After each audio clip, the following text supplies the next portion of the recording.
It's 7:15. We're in room 30. We're in room, the meeting room 103 of the Littleton Town Offices at 37 Shattuck Street, Littleton, Massachusetts. I am formally opening the meeting of the Zoning Board of Appeals. It's Thursday, September 17th, 2015. I'm going to take a minute for, let's see, for going over the agenda. We have got to catch up with some of our minutes tonight, girls and boys, so we'll be doing that before anybody goes home. You have accounts payables here, so is that a couple of bills to pay that you need me to sign? Yes.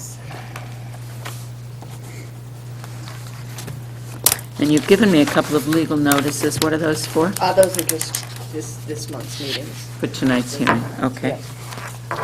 And then, Orange is that seminar did we have any correspondence that came in that we need to talk about? Okay, so one of the things we're going to do this evening is to recognize Board Member John Cantino. Sadly, he gave us notice a couple of months ago that this was going to be his last meeting. John has served this board for 18 years, and I've been on it with him the longest, and I personally will be very, very sorry to lose his input to this board. He comes with a great deal of knowledge about building and zoning. He's always attentive, and he's very deliberative, and his ideas have balanced this board in a way that we're going to miss a lot. I don't know how we're going to replace you, John. Oh, thank you. And we've asked a very esteemed visitor to come tonight, John, one of your old friends from your past hockey days. Yes. and a past chairman of the Board of Selectmen, but a dear friend of yours and a current member of the Board of Selectmen, Joe Knox. Mr. Cantino, could I come up here, please? Yeah. The hot seat. Oh, boy. As John gets here, as you probably know, I've known John almost my entire life. We went to school together, we graduated together, played sports together, we raised hell together, we worked together. Yeah. I could tell you some stories about our painting Yes. abilities and Yeah. stories we told there, but that rich laugh always came through all the time. I had the pleasure of being on the same board with you for a number of years, Right.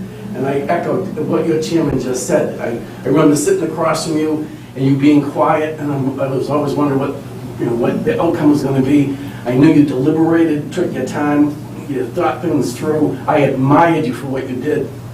And before I read the small little thing, I just want to say, how much, as a friend, I have admired you as a worker, as a man, as a parent, and the town will just thank you over and over again. Oh, thanks. So in behalf of the town and the Board of Selectmen, it's my pleasure to be here tonight. And we have just this small token. Town of Littleton, Massachusetts, presented to John Cantino in recognition of 18 years of dedicated service to the town of Littleton and its residents as a member of the Zoning Board of Appeals, 1997 to 2015. That's unbelievable. And it's from the Board of Selectmen, James Carr, Chairman, Melissa Hebert, Vice Chair, Paul Lavella, Clerk, Joseph Knox, Member, Charles DeCoste, Member. I want to thank you very much for those years of service.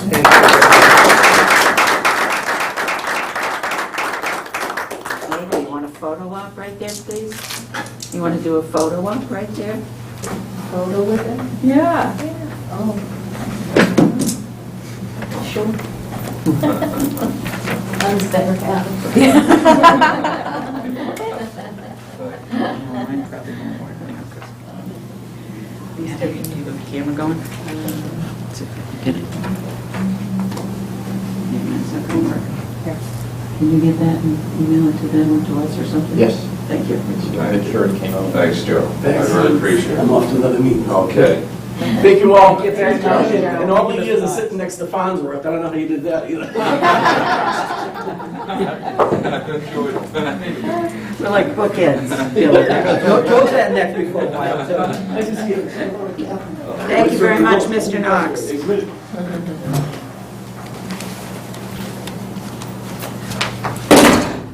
You really don't have to wait, you can meet us later. Oh, that's all right.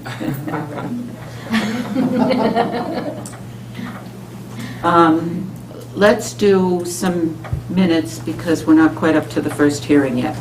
So we have quite a number of minutes. I've gone through a lot of them. I hope Bill's done it too because he's better at it than I am. But the first set I have is March. Are we, April 16th? no, there's a March set before that that we didn't approve yet. I haven't seen much. Okay. Did we approve March? March I handed out maybe last time. It's been sitting around a while, so Yeah. I'm What do going we got to run next through time? March because it was an easy set. Oh, okay. And, oh, you know what? The problem with March is that we have one motion that she didn't know who moved it, so I would need your notes on it to finish that. Is there any possibility you can find March quickly or no? I don't have much. I mean, your notes on March, no? Well, does anybody remember, maybe you all remember yourself, this was the one on the sign variance on 37 Air Road, and she doesn't remember who made the motion to grant the variance. All the stuff is at home. That was that sign, the guy came in and it remember was it. too tall, and then Right. we said we would approve it if he put it in the sideways orientation. That was a continued hearing, so. Nobody remembers? Well, if it was, I'll tell you who was on it, and then we can do it by process of elimination. Alan Bell and Patrick Joyce were the voting alternates. It wasn't, and I was on, it wasn't me. John was on, so it wasn't you. Cheryl. You have Cheryl, and Cheryl. I think Cheryl, because she was. Cheryl's Yeah, I on, actually okay. think So so. Cheryl moved it. Yeah. So Cheryl moved it. And that's on page 2 of that.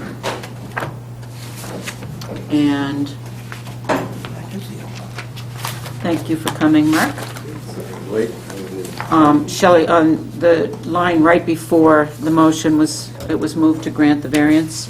Right before that, the last few words, it says, Mr. Voice asked if, the next word should be they, if they could make the sign 63 feet on the horizontal. Okay. Okay. And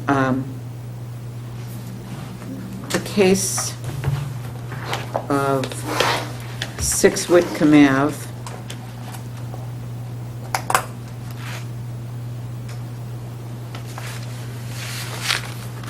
actually, you know what? I'm going to push March to the end of the night or else next meeting because these got a little bit messy. I think that was one you missed and you were trying to take it off the tape. Yeah, that's one of the ones, no, that's one of the ones when the computer crashed. Right. And I just had to, he just wanted me to post the draft minutes. So that one, I don't think I went through and finalized. So. Okay, I'm gonna put that one, because you're right, that wasn't an easy one, that was it got all mixed up, it jumbled up at the end. So let's go to April, so we get one set knocked off. Have you done the April ones? I wasn't here. Oh, okay. April, I had a couple really small changes, and that is on the meeting on 559A Newtown Road. Do you have it handy? Chair Gould, sorry, that one's okay. Where it says Chair Gould opened the hearing to board questions. The next paragraph, right about in the middle, where it says Cheryl Hollinger asked if they could add another array, A-R-R-A-Y. Okay. These are April minutes, if anybody's looked Yeah. at them. And then go to the next page, where it says Chair Gould to state the hardship, first paragraph, fourth paragraph down. Chair Gould asked the petitioner to state the hardship. And then this should read, attorney stated that the hardship is the gap in coverage. He referenced Section 6409, Middle Class Tax Relief and Job Creation Act, period. And then cross off the rest of that.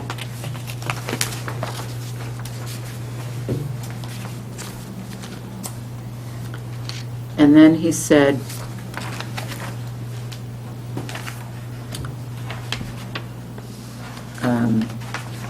the next line down, Mr. Howe questioned whether AT&T has the right.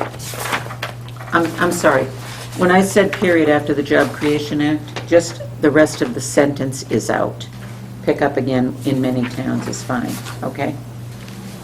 Which paragraph? Sorry, go back to that fourth paragraph where it said, Chair Gould asked the petitioner to Yep. state the hardship. Okay. Oh, I see. Third Okay. line down, Job Creation Act, period. Just the rest of the sentence is out. Okay. The rest of the paragraph is fine. Okay. Okay? And then go down to the next paragraph. Mr. Howe questioned whether AT&T has the right to the 15-foot extension because they do not own the tower, period. And the rest of that sentence is out. Okay. Okay? And then go on the back, or the last page.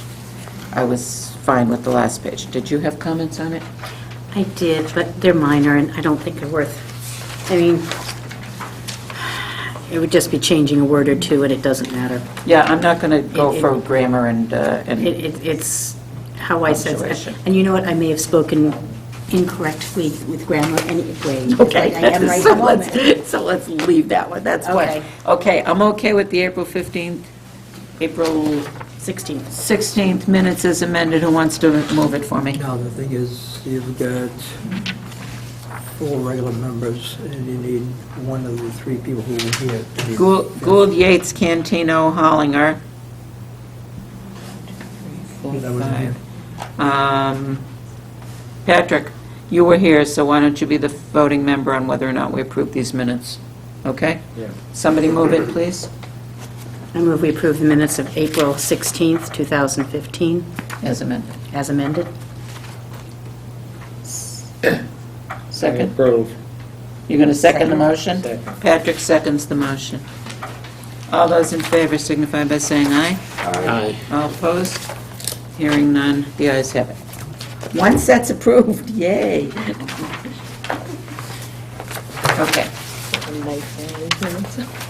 Should probably tell everybody at home we're behind in approving them because we're so busy with important business. First case at 7:25 PM.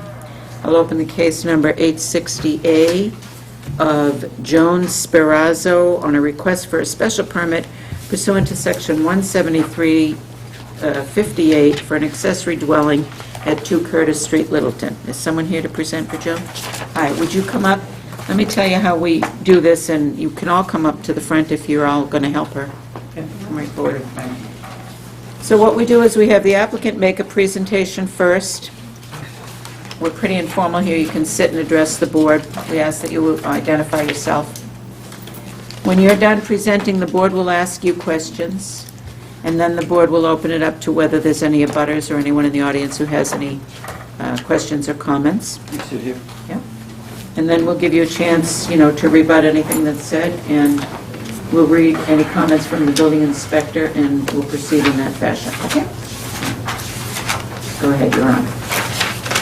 My name is Barry Gifford from All American Builders. I was hired by Joanne and Barbara to put a second-level addition onto their single-family ranch. The ranch-style home was built in the mid-1950s off of Curtis Street.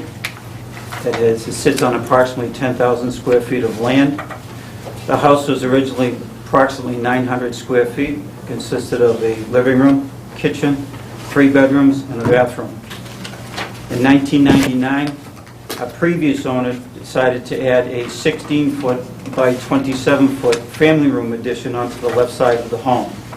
Also in 1999, they had the septic system redesigned because the original septic system failed. They had a septic pit as well as a 1,000-gallon septic tank.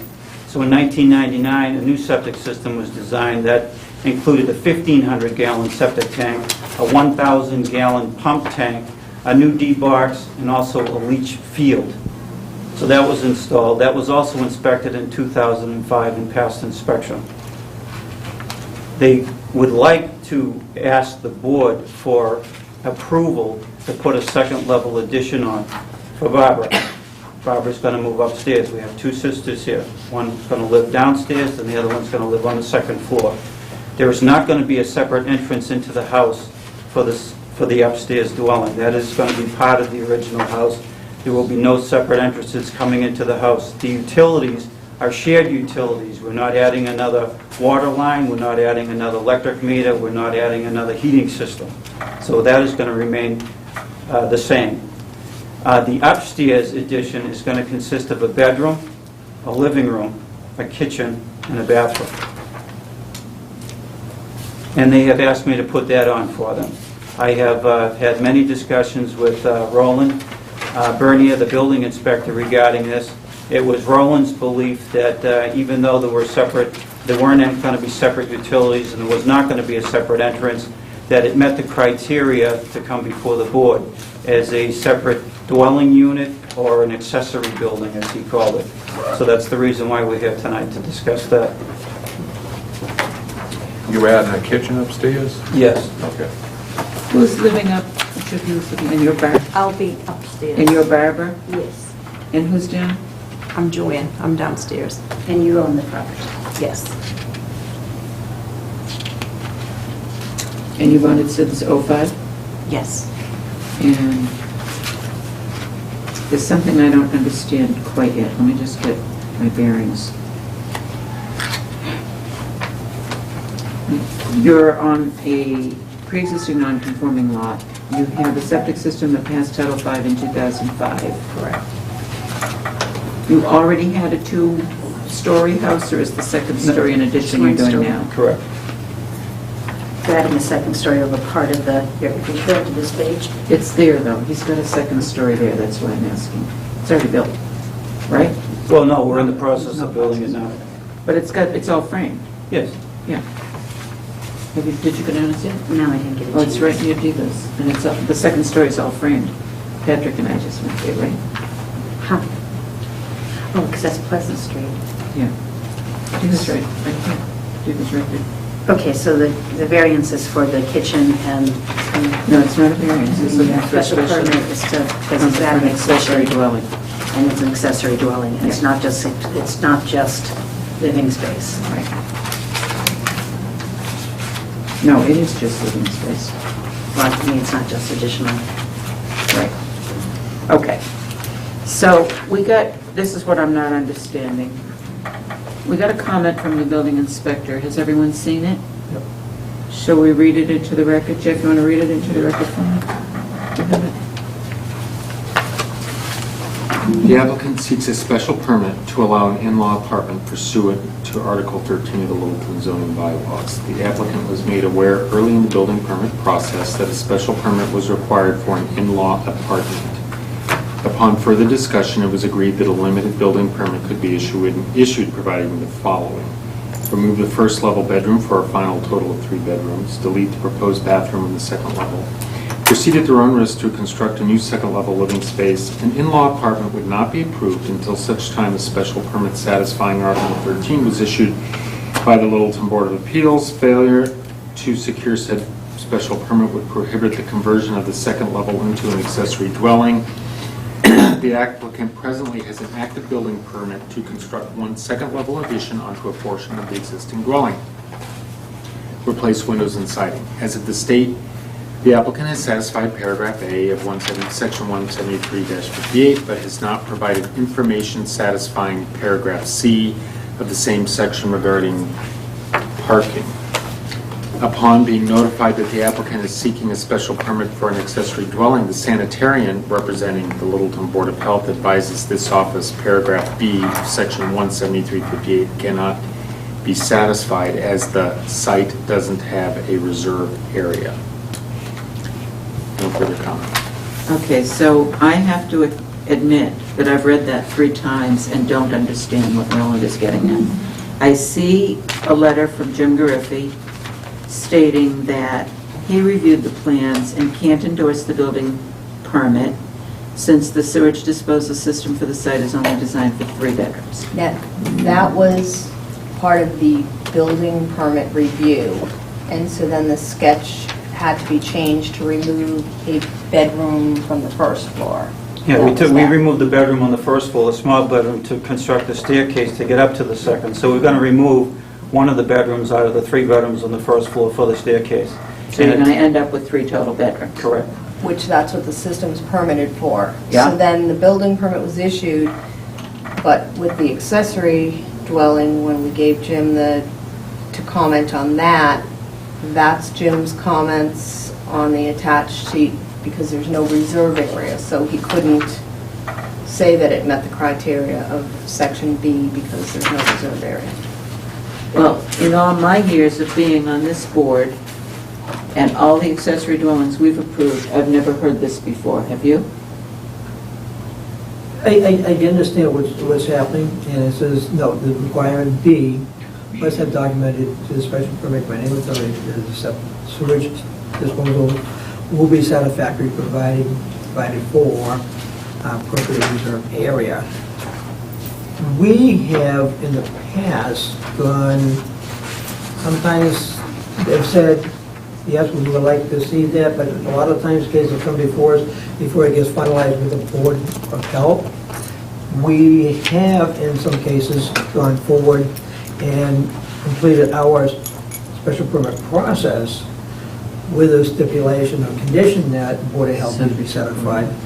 State law, Chapter 40A, basically says that we cannot contingent upon conditions to other agencies such as Conservation Commission, Board of Health. But, no, we could grant, the special permit, but it's still through the building permit process. They have to satisfy other entities such as the Board of Health. So, The Board of Health, I was at a Board of Health meeting recently, and the Board of Health would like to invite us to, and plans to invite us to a meeting to discuss issues just such as this, and how they would like to have cooperation between our boards on issues such as this, or at least a flow of information between the boards on on fields such as this. I don't understand exactly why the reserve system, it seems like accessory dwellings are by zoning bylaw a right. If they can have a 3-bedroom house and they can satisfy the septic requirements for a 3-bedroom house, does it have to be a current up to zoning, up to current? I guess that's the question. In order to get an accessory dwelling, do they have to meet current septic permit rules? it's not our business. The Board of Health has to document to us that, quote, "Sewage disposal will be satisfactorily provided for, including provision for an appropriate reserve area on the site." So my question to you is, that lot looked big enough to me to have an area, bless you, to have an area for reserve. And I've seen many designs where the reserve area is proposed to be between the trenches or by digging out the old system and using that area for reserve. So has that been explored at all? It has not been explored. That comment regarding the reserve system is something that just came to my attention. This has been going on since the end of June. It's in the bylaw, it's in the zoning bylaw. I understand that, it's very but clear. I had the original conversation with Jim Gareffi at the end of June regarding what I was planning on doing here on this project, and I didn't find out till 7 weeks later that they were going to look at it as an accessory dwelling, and that things had changed, so that just came across to me. Do they have enough room back there? They dug out the old system and they put a new system right where the old system was, which is pretty standard. And they'll do that again if the Exactly. system fails. That's exactly right. But that's not our call. I That's understand that. somebody who has septic knowledge, and I would, there's a number of people who design septic systems in this community, would have to show a design on a piece of paper to satisfy the Board of Health that there is area for a reserve, even if it's in the same area or if it's between trenches.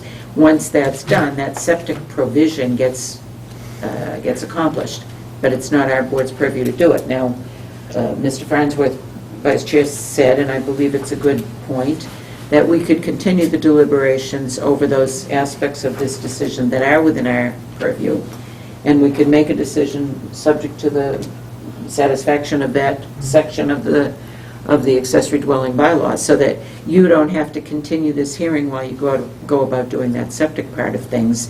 And as soon as you have that accomplished at the Board of Health, you'll have your permit from us, and you don't have to come back here. So It may be as if simple. we vote it. Solving your issue may be as simple as calling up an engineer and having him pull the existing, because your septic system isn't that old, pull the existing septic system design and just design what the board would accept as a reserve area. And that should be very reasonable to do. You don't have to build it, you just have to show them there's a place for it. And you almost always can put one right where the other one is, kind of thing. So that should be fairly simple for you to solve that issue, and it satisfy the requirements. The other question I had was some comment about parking. Did I see that here? Yeah, there's a comment. And so it looked to me like you have a two-car garage? There is no garage. No garage. So do you have space on the site for, Yes, what do we need you to have? 4 cars. Four cars. Where would the 4 cars go on the site? Only 2 car. Well, In a the- bit 4. You need 4 for guests. That's the bylaw requirement. So where on the site would you get cars parked? You're looking at the plan. Yeah. Yeah. The front left there? Yeah, front corner? left. We'll take 4 cars. Yeah, look that way, do you think? Did you get a good look at that? Good. Okay, so we're ready. They could get a lot So- more than that there, so there's 7 cars or so there. Are there any abutters that wish to be heard on the petition at 2 Curtis Street? Any other board members have any questions or comments on this petition? Why is Roland suggesting that the bathroom upstairs be removed? I assume you're putting it back in with the accessory dwelling. Correct. The bathroom had to be removed so that the 4 criteria for the special permit was met. Basically, he was going to allow the kitchen, the bedroom, and the living room to be constructed. The bathroom would only be constructed and installed after we got approval from the board. Oh, so it wouldn't look like a... So one of the units had to be left out. He says, if you take one of the 4 criteria out, I'll let you build it. So he could get the building permit. I know, but I've never seen this, I've never seen it done this way, putting the cart before the horse. But the thing is, Roland has accommodated them to get started on the construction process. I understand But that. he started this back in June, is what you're saying. Well, yeah, time was going by, and I asked Roland, I said, is there anything we can do to expedite this? Because the winter's going to be on us soon, and I'm going to be taking their roof off, and... Yeah, but this is September. If you started this back in June, you should have come back for us by July. Even if you got, you know, Would it not take Well, them a well, month no, to put it the problem together? was, we didn't find out about that until 7 weeks into it, that this was required, so I was told late. It somehow fell through the cracks. Roland didn't take a look at it, or didn't understand it properly, or whatever happened, and... Right. Then we don't need to beat up old, No, I'm not doing that, I don't want it, I'm just telling you... or beat up old things. We just, And there was a lot of missing information in the building permit application, which delayed the building permit being issued. Okay, well, I'm satisfied that all the criteria are met. We have a relative relationship, we have functional dependency, and we certainly want to provide you with the relief. I think this is a wonderful opportunity to use the accessory bylaw. It's exactly what it's supposed to be used for. And the only thing that's troubling me is that if we grant you a special permit today and you're not able to satisfy a Board of Health, I want you to have a place to get relief from that, because I think that this would be a terrible miscarriage of the intent and purpose of our zoning bylaw if the lack of a reserve system on an undersized lot kept you from exercising your privileges for an accessory dwelling. And it seems to me we've had several of the undersized lots at the lake area come before us where we haven't had that reserve area highlighted as a problem. Maybe it's been satisfied in each instance, so we never saw it before. But I'm a little surprised when I went and saw how big the lot was, that this is coming up as an issue, so that's my grandstanding for tonight. Any board members want to... I just think things are being done in a convoluted way here, but it's pretty easy to straighten out. Yeah, okay. So do you want to, is what you're saying, you want to continue this in case they have problems with the Board of Health? Do you want to grant this contingent upon them satisfying the requirements of accessory dwelling by going ahead by getting the reserve system with the Board of Health? Yeah. I like Bill's idea of concluding it tonight. Is everybody in agreement with that? Can I have a motion to close the hearing? I'll make a motion to close the hearing. Second. Can I vote it now? Yeah, but I don't know how to word it, so someone else has to do it. Bill? Well, Yeah, really? You always know what to say, Bill. I make a motion that we grant a special permit to 2 Curtis Street under section 173-58 accessory dwelling with with the condition that the Section 17358B Board of Health requirement is met, and C, parking requirements that no satisfactory parking spaces are indicated to the building inspector / zoning enforcement officer. I don't think you have to put the second condition in because we established that here. He's presented a plan that shows 4 spaces. Well, Roland still has to issue the building permit to see it, documented. So I don't think you need it as a We don't have a condition. plan here that actually shows it, so I don't think, I'm not comfortable saying, yeah, I see it on here, but based on what he said that they can get it, I think that, they can show it very clearly to the building inspector. I'm going to try one more time. Go ahead. It says 2 parking spaces are required for the primary dwelling. 2 additional are required for the accessory dwelling unless a lesser requirement is considered adequate by the special permit granting authority. That's us. Okay, then if we do a less requirement, then I would have to revise the motion to state what that lesser requirement is. We and didn't- Condition. Let's such give him that a if it's lesser something requirement. changed, He has 2 sisters. We didn't agree to a lesser requirement necessarily. He showed us a plan that indicates space-wise and visually, when you went by it, that it will hold 4 cars. So I think that you don't need a parking space per se. then to the satisfaction of the building inspector, who is the eyes and ears and enforcement. Do it that way. And why do we have to make a contingent on approval of the Board of Health? They can't get an occupancy permit Because without it's in the it, so- regulations, that first of all, the Board of Health is supposed to submit to us before we make it. And if we don't have it in hand, then we have to have a condition in there that covers that requirement. Otherwise we'd be saying that we are acting on behalf of the Board of Health, which we do not have the authority to do. Bill, you didn't get a chance to drive by this like I didn't, right? Did you get a chance to drive by? It's all at grade. They can park 4 cars easily across the whole front lawn. There's no question that they have parking on that.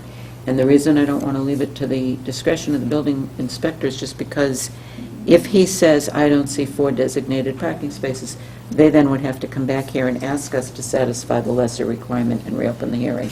And I don't think that's necessary in the face of what I see as a level lot with adequate space to pull off the street and park 4 cars at any time. I have not seen the line. Do you want to look at it? No, you want to see it on the Google Maps? Okay. Just thought we'd talk about it. Then I would just, in the motion, strike the comments with regards to parking. So it's just the Board of Health contingency, right? Anyone want to second that? I'll second it. All those in favor signify by saying aye. Aye. Opposed? And unanimous. You have a 20-day appeal period. Don't have any abutters here who look like they're going to appeal it, but you can continue at your own risk to keep construction going, but you have to satisfy that Board of Health requirement.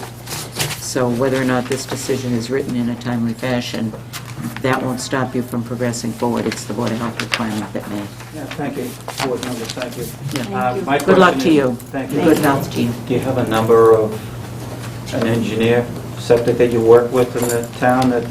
There's a number. We need to move on to our next Oh, hearing, yeah. but I'm sure you can talk to Shelley tomorrow Okay. and get some information on the engineers. Thank you. There's several local that are very reasonable. Sherry, can you assign that? Board of Health agenda. The writing of that one? Yeah. Not to me. I'll just take it, Jeff. I just need you some- the motion is written. No condition. Want me to do it? Do you write this one? If you don't mind writing Great. this one, because there's going to be a couple of complicated ones I'll end up with. I don't want to complicate it. Yeah, I'll end up with some complicated ones. All right. Bill's going to write that decision. I'll give you the file on it. You're very welcome. Thank you very much. I'll leave you to send me the... Okay, I'm going to call the next hearing. It's hearing scheduled for 7:35. We're at 7:50. This is an informal discussion of case number 188A, First Littleton Limited Partnership, a request for a modification to the 40B comprehensive permit, seeking a change to that permit, and the board has to first decide whether the change is substantial or insubstantial, If it's an insubstantial change, we can deliberate it and vote it tonight. If we consider it a substantial change, we have to go through a series of very formal activities to get them scheduled for the next hearing.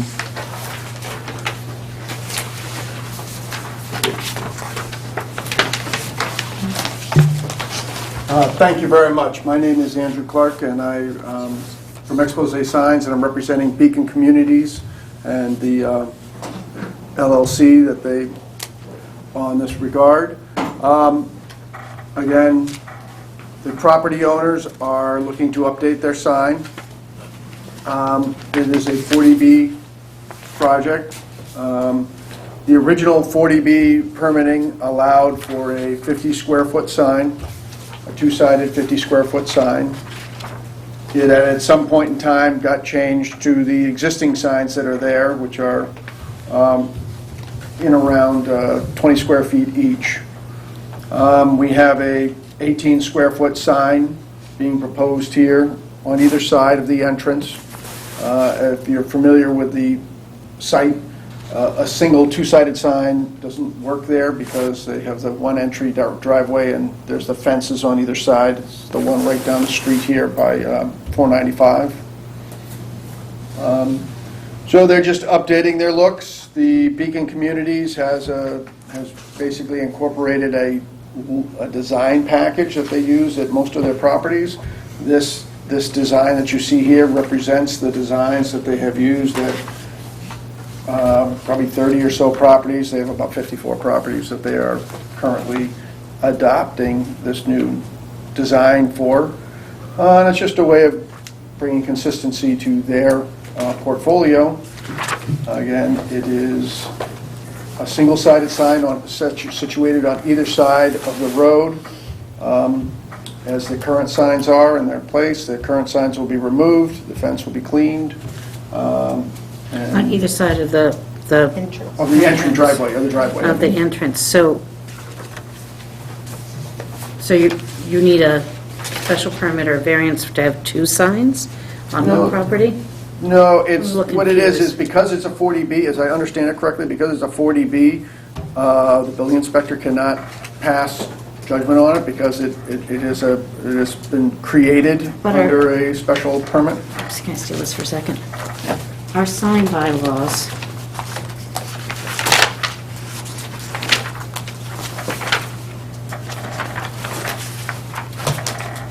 on-premise signs in residential districts. But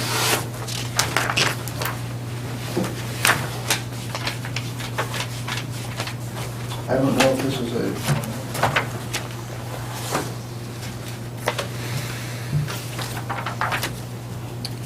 While you're looking, there's a little background that I'll share with this board. okay, you're looking at the old permit? I'm looking at the old permit, and a little caveat here. Because I'm looking. Back in July 3rd of 1986, this was heard by, that's even before me, Charles O'Neill, Alfred Glavey, Janice Plowey, David Rouse, and Nancy Bradbury on a petition for a comprehensive permit under Chapter 40B.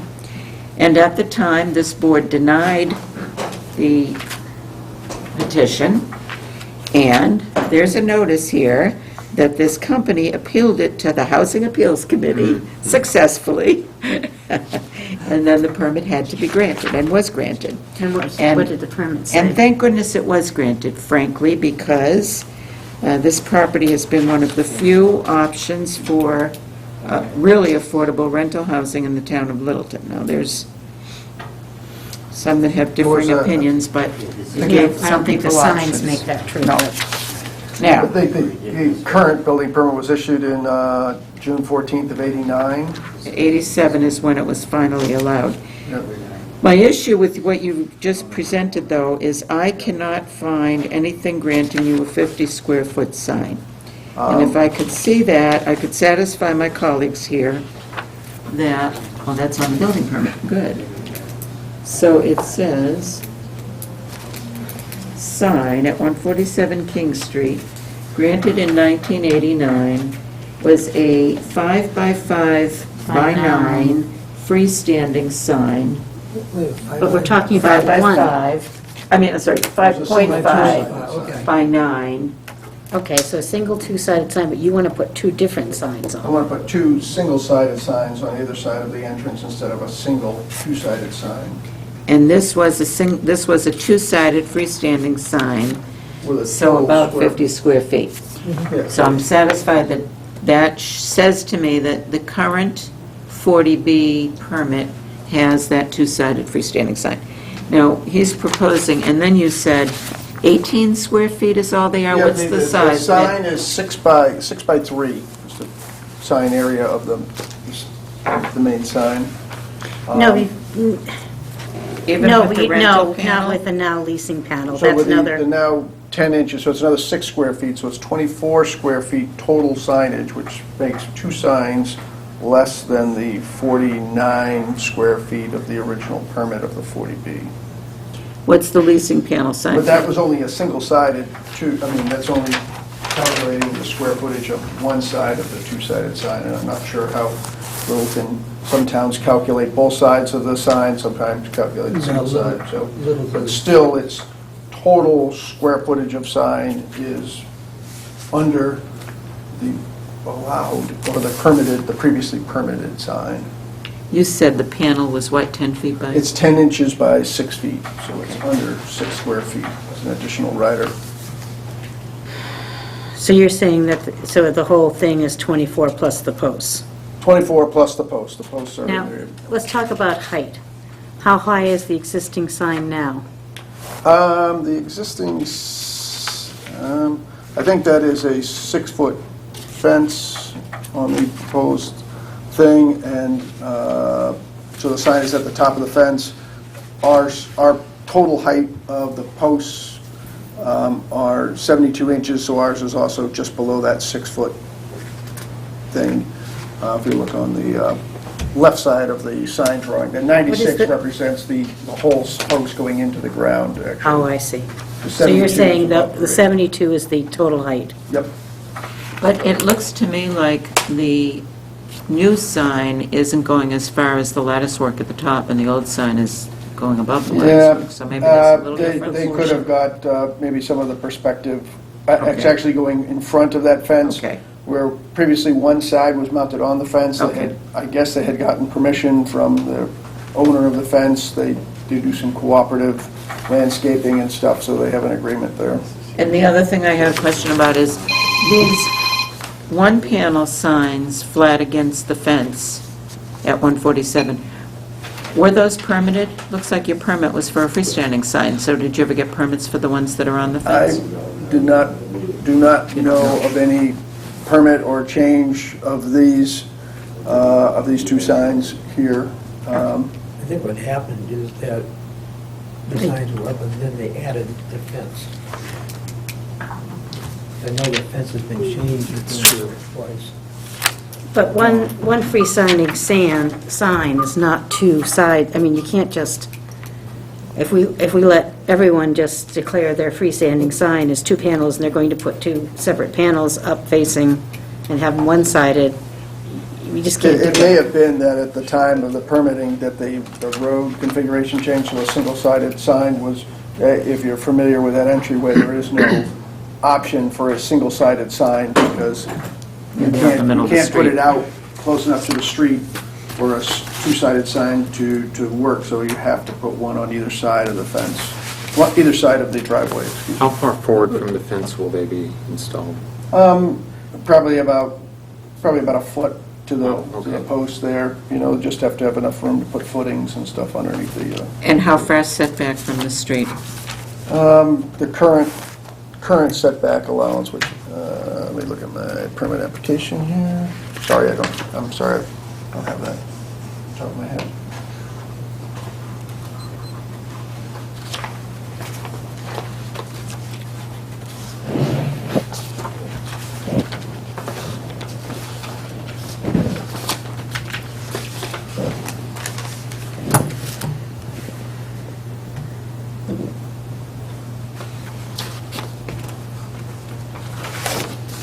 I'm sorry, I don't have that setback. It would be in the same location as the current signs. They would be, just, those would be removed and these would be placed in the exact same location. What's the sign setback requirement, do you know?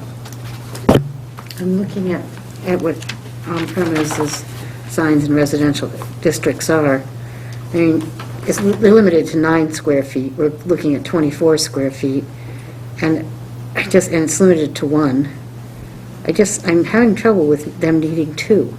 I understand you need 1, and I understand this size, and I understand that this is a 40B, and I understand that the fact that this is in a residential area, it's still a 40B and needs a bigger sign than a normal residential area might need. If you look at the driveway layout, they need 2 signs. You think they With need- one sign, Yeah. you will only be able to see it going One east way. or west, depending Yeah. upon which way you're going. So you Really? need 2 against each of these diagonal sections. But they're not on the diagonal sections. Yeah, they are. They're essentially on, I'm pretty sure they are. Yeah, they Yeah. are. They're set Yeah, back they're right up from the to the road. Then I withdraw my I objection to think that. we're getting a little sidetracked because the request before us is to the 40B project, is this a substantial or insubstantial change to what was already Wow, granted? Okay, previously. but it's not a request for variance, it's not a request for a special permit. What has been presented, my understanding, correct me if I'm missing anything here, Mr. Clark presented, here's where the original sign has already been permitted is on site, and here's what's being proposed. It appears to be basically the same size, same height, just, a different color and a different, slightly different location on the property. Well, that The implies, only- Bill, Let him finish, please. The only question I would have is that, don't know about the exact setback from the street or anything else, but Mr. Clark, you've been on property and you took a look at it and where you're proposing to put the sign in relationship to the driveway coming out, will there be any interference with visibility of vehicles exiting the property? Absolutely not. As you can see, it's just in front of the fence, so the fence extends another 15 feet or so out towards the road, and it wraps around on either side of the driveway, so it's way back before the point where you would stop to make a decision, turning out of the property. There's absolutely no restriction to visibility created by the addition of these signs. Mark, could you do me a favor? Can you see on Google, on your maps there, it looks like there's a full fence panel to the street side of where Yeah. he's got the sign. Can you see if that's a good 8 or 2 sections of 8? Can you tell from matching it up to the 147? Yeah, because this is a driveway, this is a diagonal Yeah. signs, and the current signs are like right It's right there. Yeah, yeah, it's Yeah. way back. It's It's not way back, yeah. It's on that beyond the diagonal. shrub. Okay, Yeah, so, okay. but So I think that we need to first see if there's comments from any abutters and the building inspector. Any abutters have anything to say about this? Let's go with comment first. Okay. You want to read it, please? From Roland Bernier, zoning officer, August 17, 2015, 147 King Street. The applicant is seeking a modification to the 90-unit special permit 40B, specifically allowing the change of design of 2 entrance signs. The Board of Appeals originally granted the comprehensive permit for this site to include the original design of the sign on or about 1987. The existing signs were permitted and installed on or about 1989. This office has no issues for the proposed design change, no further comment. Could I just see that sign permit one more time, please, sir? Sure. because it Are says there- nothing about signs in the front. Are there any abutters present in the room who have anything to speak to on this application at Pond Site at My guess 147? it is that what happened is we had this drawn up by landscape architect, and when it finally got to the graphic designers and the sign people, this is probably what the final design was, and it was, again, I don't want to, was not privy to any of the conversations or the design of that sign at any point in time, but it seems like they probably modified the design at the time of the permitting just to just either for the practicality of the two signs on either side. This permit allowed them a sign 5 feet 6 inches by 9 feet, total height to top of structure 10 feet 6 inches, setback from the property line 0. And that's written right here on this permit. It does not say 2 sides, but it does say 49 plus or minus square feet. And it also says freestanding. So today we have to determine if we have a substantial or an insubstantial change to the comprehensive permit. It appears that the comprehensive permit was issued with a freestanding sign of 50 square feet, no setback, and 10 feet 6 to the top of structure. And the applicant is here before us saying that he's seeking 2 freestanding signs out of necessity because the 2-sided freestanding sign doesn't work with the fence located as it is. He's saying that he needs 2 signs for east and west visibility from traffic, and that he's saying each of those signs is going to be under 25 square feet, meaning the total will be within the 50 square feet. So board members, what's your pleasure? Do you find this an insubstantial or a substantial change? Insubstantial. Insubstantial. Insubstantial. All right, so we'll take a vote, please. The board finds, move to find this an insubstantial change. Somebody? I make the motion that the, for 147 King Street, proposed sign change to the original sign under the 40B project is an insubstantial change. Okay, and having found that it's, oh, I'm sorry, second to that, please. I'll second it. All those in favor signify by saying aye. Aye. Opposed, none. Okay. Do we have a copy of that in the file, that building permit? Thank you. So having found that it's an insubstantial change, the board can go on and deliberate and make a decision on this tonight. But since we're running behind and the room's starting to fill with people that came for hearing Make a decision on, the sign, we just did. It's an insubstantial change. But we still have to give it, we still have to give it, we still have to allow it. So Roland can issue the If we permit. say it's an insubstantial change, then, okay. I think we still have to allow it. Oh, We did I that thought with that if there wasn't a substantial Substantial change, it goes change, back to that's- Roland.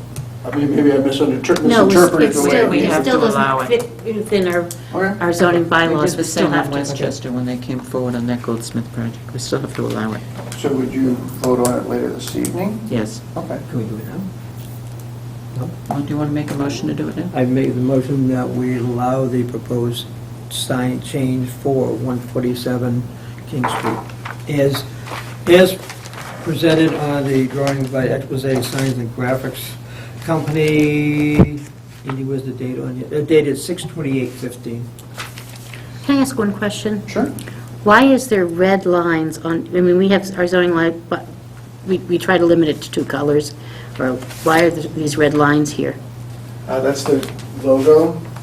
I can, if, they use, that's warm red, Pantone warm red, so, they use it as the accent in their corporate look graphic, and that's on all their materials. Would they be perfectly happy without it, because that makes it fit our zoning bylaws If just a you little want bit to, if you better? want to propose that it is white, can it be white on those? Oh, of course. And then absolutely, I will present it to them, and I'm sure they will have no We objection. try to stay within our zoning bylaws as much as possible. I can appreciate that one completely, so I will certainly, What was the suggestion from it? That he's going to make those little red lines white, so that it fits better within our zoning bylaws.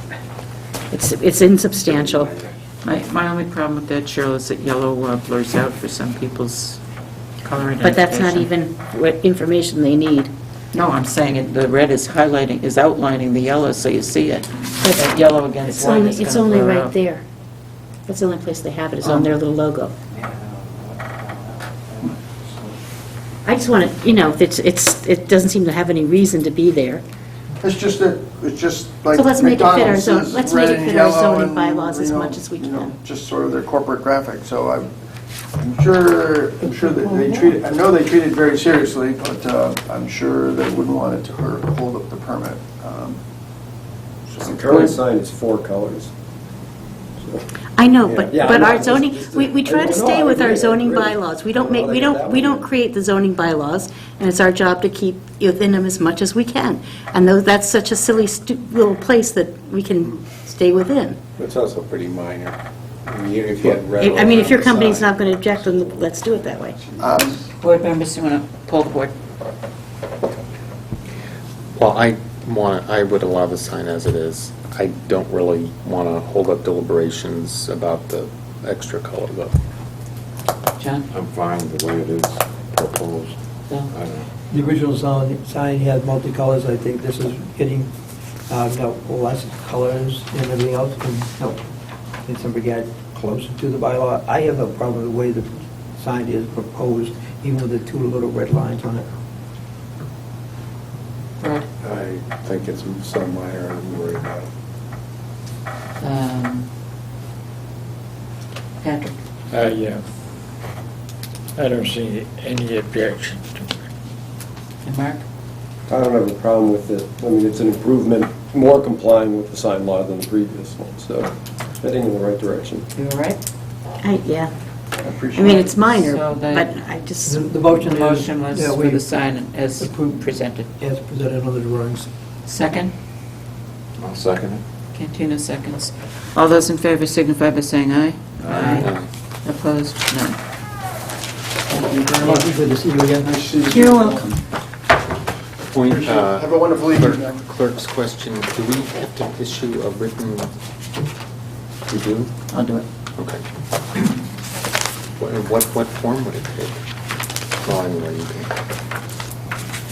can. Brad, you voted unanimously. It was an insubstantial change in vote for it. Okay? Yeah. The next hearing is a continued hearing of case number 858A. Mr. Vice Chair, I stood down by reason of a financial conflict, and I will again stand down and leave the room, so that case is yours.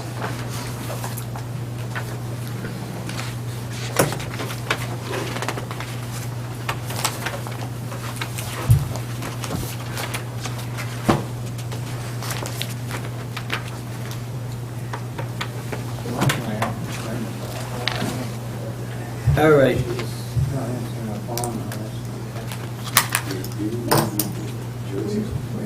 Case number 858A, 80 King Street. This is the continued hearing from last month. And the voting members at that time was myself, Mr. Yates, Cheryl, Mark, and Rod. So it would be the same voting members as we had back then. At the last hearing, you can have a seat if you want, Mrs. Bethmeyer. First of all, the procedure is that, I'm going to make a small statement, maybe lengthy, but a statement in regards to this, because there were some concerns at the last hearing, and I'll let you know where that goes. And then, Mrs. Bethmeyer can make a presentation. I will ask for comments and questions from the board members, keeping to just the subject matter at hand.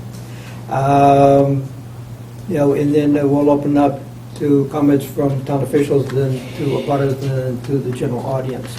In order to keep this orderly, and so that we only have one person speaking at a time, request that anyone wishing to speak be first recognized by the chair. That way we don't get 2 or 3 people all talking at the same time and had to follow. All right, in that regards. At the last hearing, the concern was raised as to, first of all, the request for 3 items. We granted a special permit in first 2 items. The third item was in regards to recitals in an assembly space. Right? The continuance was so that I would have an opportunity as representative of the board, contact town council to get an opinion, make sure that is this a special permit or is this a variance, and how should we properly proceed with this, right? Through with authorization of the town administrator for Littleton, we reached out to town council Town council received the documentation for the facts of the case that were presented, the application, some of Mr. Strathmeyer's PowerPoint, slides as well. Right. In regards to that, and, the board members, I believe, received a copy from town council. Mr. Strathmeyer, I believe this was sent to you as well? I did. Okay. In this, and let me read this.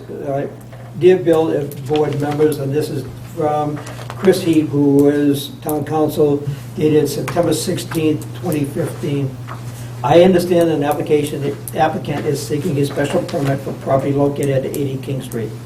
This property is located in the residential zoning district and has been the site of Weber Flores for some time.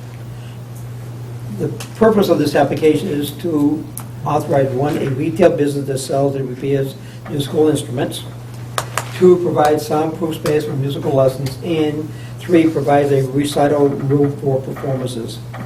These are not allowed uses of the property under the zoning bylaw, and the application is therefore being reviewed as a change or alteration to an existing non-conforming use, in other words, Weber Flores. You have asked for an opinion as to whether the third proposed use, the recital room to be used for performances, may be authorized by special permit. It can be, provided that the board finds that this use will not be substantially more detrimental to the neighborhood than the existing use. Section 173-10B3 of the zoning bylaw, as it was amended at the last annual town meeting, states that the Board of Appeals may, by special permit, allow the change, extension, or alteration of a pre-existing non-conforming use where it determines that the proposed modification will not be substantially more detrimental than the existing non-conforming use of the neighborhood. Once changed to a conforming use, no structure or land shall be permitted to revert to a non-conforming use. Please note that this revised version of the zoning is currently applicable throughout the town, even though it has not been approved by the Attorney General yet. This section allows the change from one non-conforming use to another non-conforming use. Here, from a flower shop to a musical retail establishment. If the board finds that the new proposed use will not be substantially more detrimental to the neighborhood. Accordingly, the board should focus on whether this third proposed use of the property as a performance space meets the more detrimental test and approve or deny the request based on its factual findings. The board should review the additional impact that the proposal will have on the neighborhood, including issues such as traffic circulation, adequacy of parking, increased noise, etc. I hope the board finds this helpful. Please let me know if I can answer any additional questions about this application. Thanks, Chris. Christopher Heat, Biaras and Harrington LLP, who are town council. And this did answer, and I'll add a couple of questions. One, is it a special permit or variance? And then he makes it clear that, yes, we can do this under a special permit. The other question that was raised is that, yes, at town meeting, we did have a bylaw change for this particular article, even though it has been approved by the Attorney General's office, what's a legal standing, and he answered that question, says, yes, we can still go forth under the wording of the new bylaw. All right, so I think it takes care of that. And one other thing that he mentions in here, and I think is very important, that however we determine this, and then we're looking at this, if it's a substantially more detrimental to the neighborhood or not, and everything needs to be based on factual findings. And Mr. Harrington has stressed that in here, and some of the correspondence, when we went back and forth on this, he said, what do you do by factual findings? So, as this proceeds tonight, we want to make sure that all the statements and presentation is factual, and it will go based on that. So, Mrs. Strathmeyer. Thank you. I have no additional presentation tonight, in addition to what I presented last month. I'm wondering, on the 21st of August, as the question came to Town Council, I sent to Ms. Cobley to be forwarded to Town Council some clarifications of exactly what kind of activities we were speaking of. I wonder, do you all have copies of that? Could we have copies, please? Okay, I have a number of copies. Terrific. Has the Butters seen the copies? No. Perhaps So- our Butters should get one too. Anybody else? Let's start with the voting members. I'm not sure how copies they have.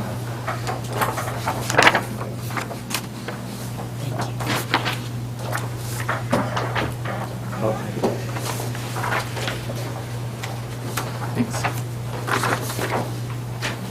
And did I miss anybody as a non-voting member? All right, so my examples are down, starting at the bottom of page 1, okay? And so these are some of the points that I would be happy to make part of the approval of this phase of the special permit.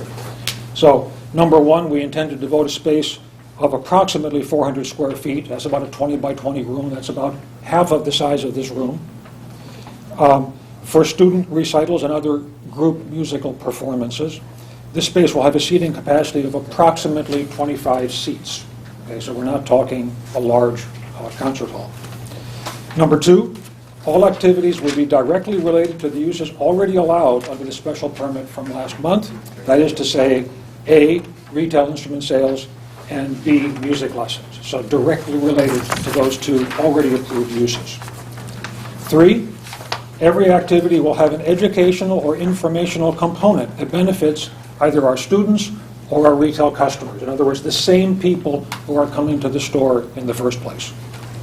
Number 4, we do not intend to organize musical performances and do not seek any permit to have performances by outside artists for the entertainment of the general public. Okay, that is not, I believe last month there was some comment about, well, what if you bring in a metal band and annoy the neighbors? No, we're nothing of the sort. And number 5, I give a number of examples that illustrate the typical events that I'm talking about. In fact, as I appeared for tonight's meeting, I was thinking I could have just said retail and music lessons and not mentioned activity 3, because everything I'm talking about is an inherent part of those first 2 activities. But the examples are, for example, A, private lesson students who gain experience by performing in front of family, friends, teachers, and store staff. In other words, grandma comes in and wants to hear Judy play, Jingle Bells on the guitar, kind of thing. B, we have groups of retail customers or lesson students making music together.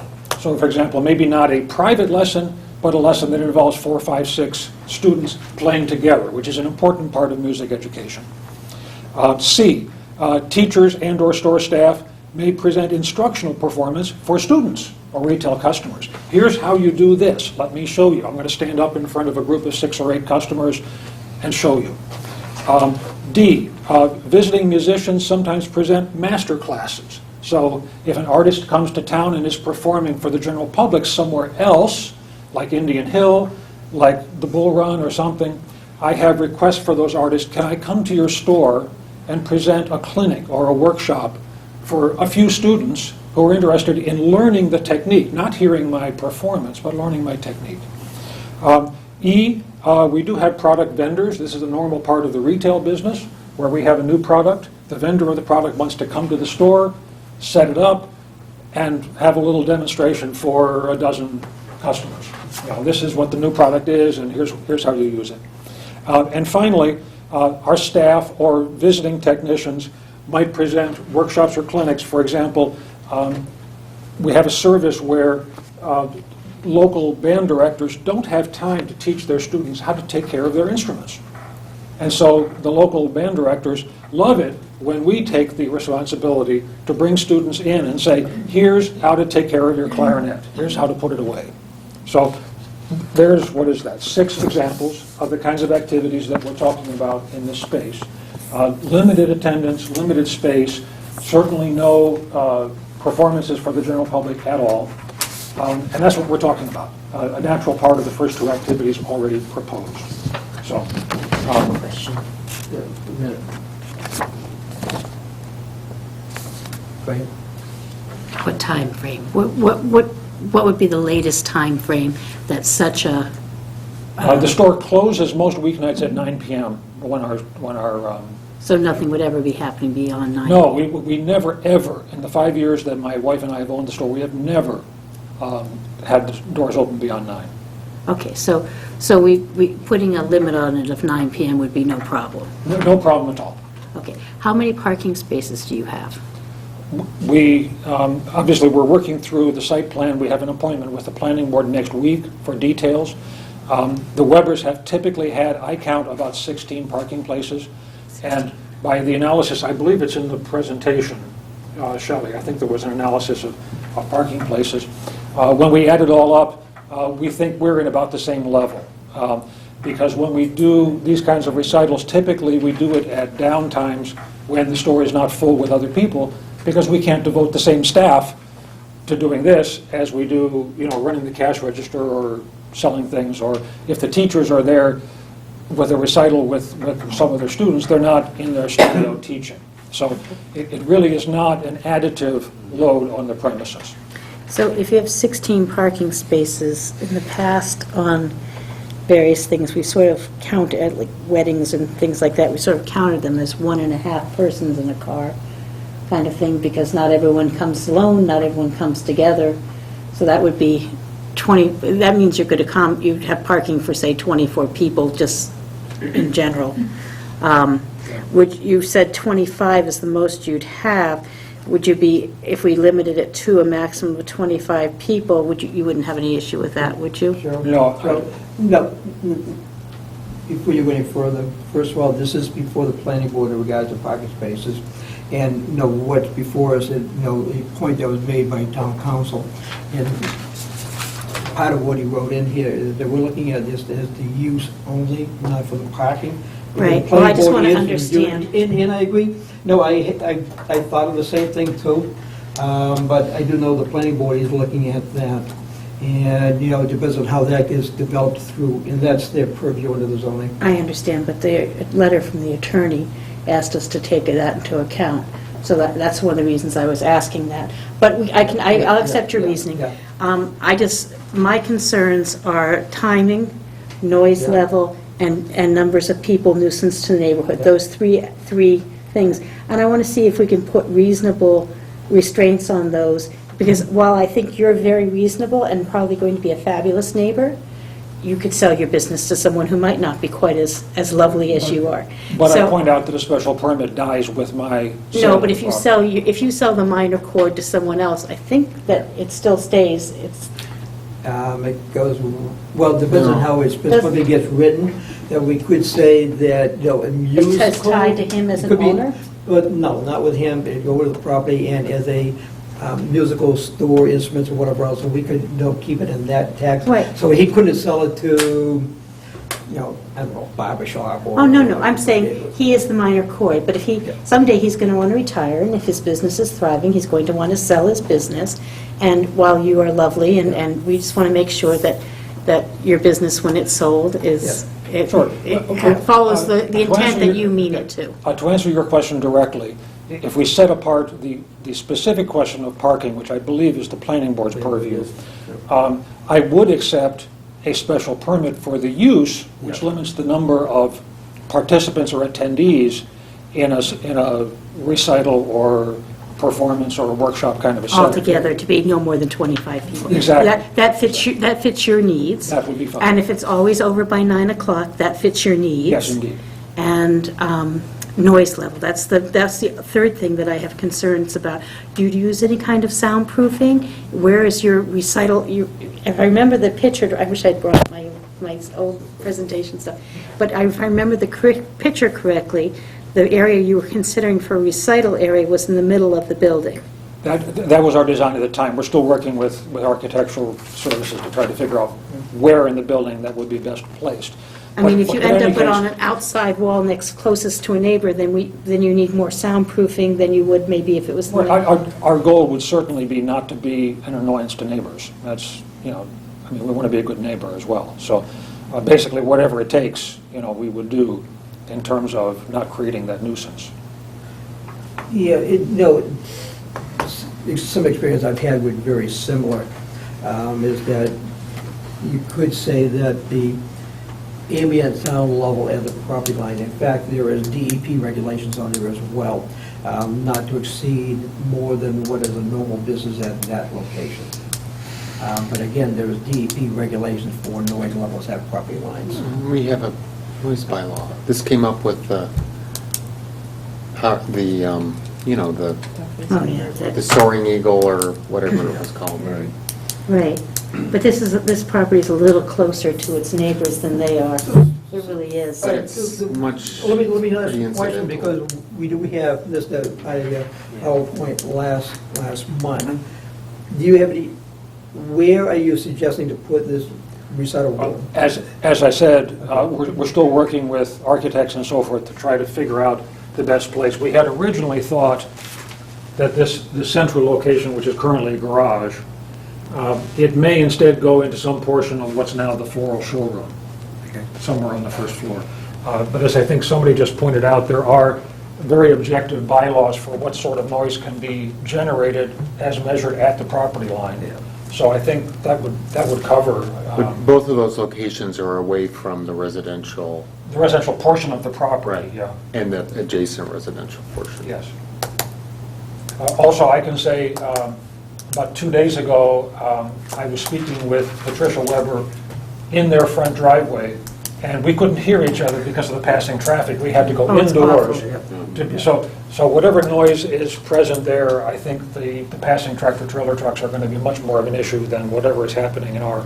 Ever since they built that tractor-truck depot in Air, it's that portion of 2A. You may is want just- soundproofing for the For outside. the other reason, yeah, for the other direction, yes. And most of the, I mean, for the uses we're talking about, we're not talking about a lot of loud electric guitar kinds of things. We're talking about an 11-year-old kid playing an acoustic guitar for their grandmother, or a manufacturer's representative, demonstrating some fine instrument that people are listening carefully to hear the quality of. We're not major. I mean, for example, we are currently in the strip mall across from Bob Moran's Toyota dealership. We had the Verizon Fios people right through the wall, and Bob Moran did not create any soundproofing in those walls at all. They're not even masonry walls. They're 6-inch plasterboard on plasterboard walls. We never had a sound complaint. And the people next door were in a quiet office environment. Bill, is it appropriate to ask, I know there's at least one abutter here, is it appropriate to ask the abutters their questions? I'm going to get to that. I want to run through a few other things, and yes, they definitely will get to Okay, that. because sometimes Yeah. our questions can vary on their questions. Yes. Okay, thank you. I mean, again, if you want, you can sit down. You don't have to. Well, so long as there are stand. questions, Stand up. I'm happy to be here. Again, the key point to this, as is written in the bylaw, and as town council has pointed out, for us to review this and see if it will not be substantially more detrimental to the neighborhood. And I think it's very important to look at what's in the neighborhood. Yes, there's the florist shop, which is somewhat of a quiet Mighty business. quiet. There is some traffic Flowers in don't and make out and noise. everything else. Right beside you have residential property, in fact, both sides. Right down the street, not too far down the street is the high school. That generates traffic and whatever. And Indian across Hill the street Arts. is Catholic Church, Which has music. which though creates a lot of traffic and everything else. So I think if we compare the uses proposed, though the traffic and whatever else that you facilitate, how does that compare with, is there a substantial detriment to what's already going on in the neighborhood? I mean, it's not a business that's totally surrounded by residential on a very quiet street. As it was pointed out, yes, Route 2A, 110, State Road, however you want to label it, King Street, is a very busy traffic time. I believe that probably, and the abutters can probably attest to it more than I, it doesn't make any difference what time of day it is. I think that's all part of what we weigh into the decision, and when you, is it more detrimental or substantially detrimental or not? Anything else you want to add? No, but just, well, maybe one thing, since you mentioned St. Anne's across the street, the events we're talking about are probably less impact in terms of traffic and whatever else than a single CCD class. I understand, but when people bought their houses, they knew St. Anne's was there. People who are, you're new in the neighborhood, so we have to still look at your case. Agreed? Agreed. Okay, thank you. That's all I have. Unless there's questions. And I don't believe, no, Roland, did he have any other substantial, I know we got to hear someone, but He provided the history of the building on the site. All right, 80 15th Street from Roland Bernier, dated August 17, 2015. This is a continuation of the original request for a special permit. Upon a review of the file, they can offer a vague timeline of construction and runs down the whole thing. No further comment, and I don't see anything in here that really applies to whether this is substantial or non-substantial, use.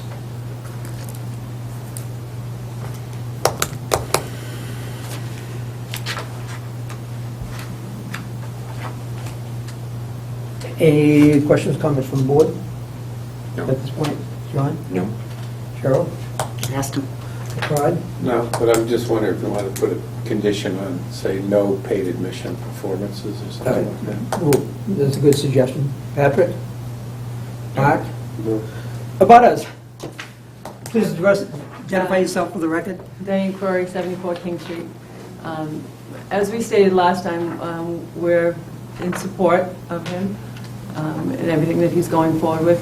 He's done a great job in everything that he's presented to you. Our only concern was that it was going to be a variance versus a special permit. We're not in support of a variance, so we are in support of a special permit. And, he's basically come back with saying, only 25 people, so he's, really done a great job. I think he'll be a great neighbor. We're happy to have him. We've talked several times, and I think that it'll be a great addition to our neighborhood, and we're in full support of him. All right. Thank you. Anybody else, letters or general audience? All right. Any other comments, questions? Wait. Can I move to close the, If there are no other comments or questions, yes, you can. I move to close the hearing? Second that? You're not a voting member on this? I thought it was. I think he is. Yeah, he is from last time. Mark Rod? Oh, okay. I thought it was. He got continued. Yep.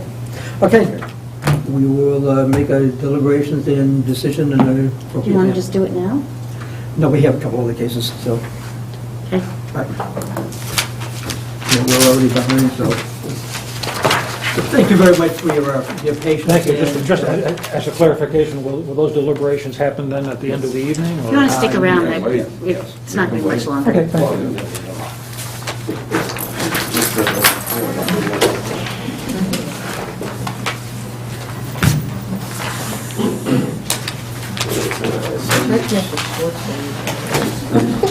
All right, the next item on here...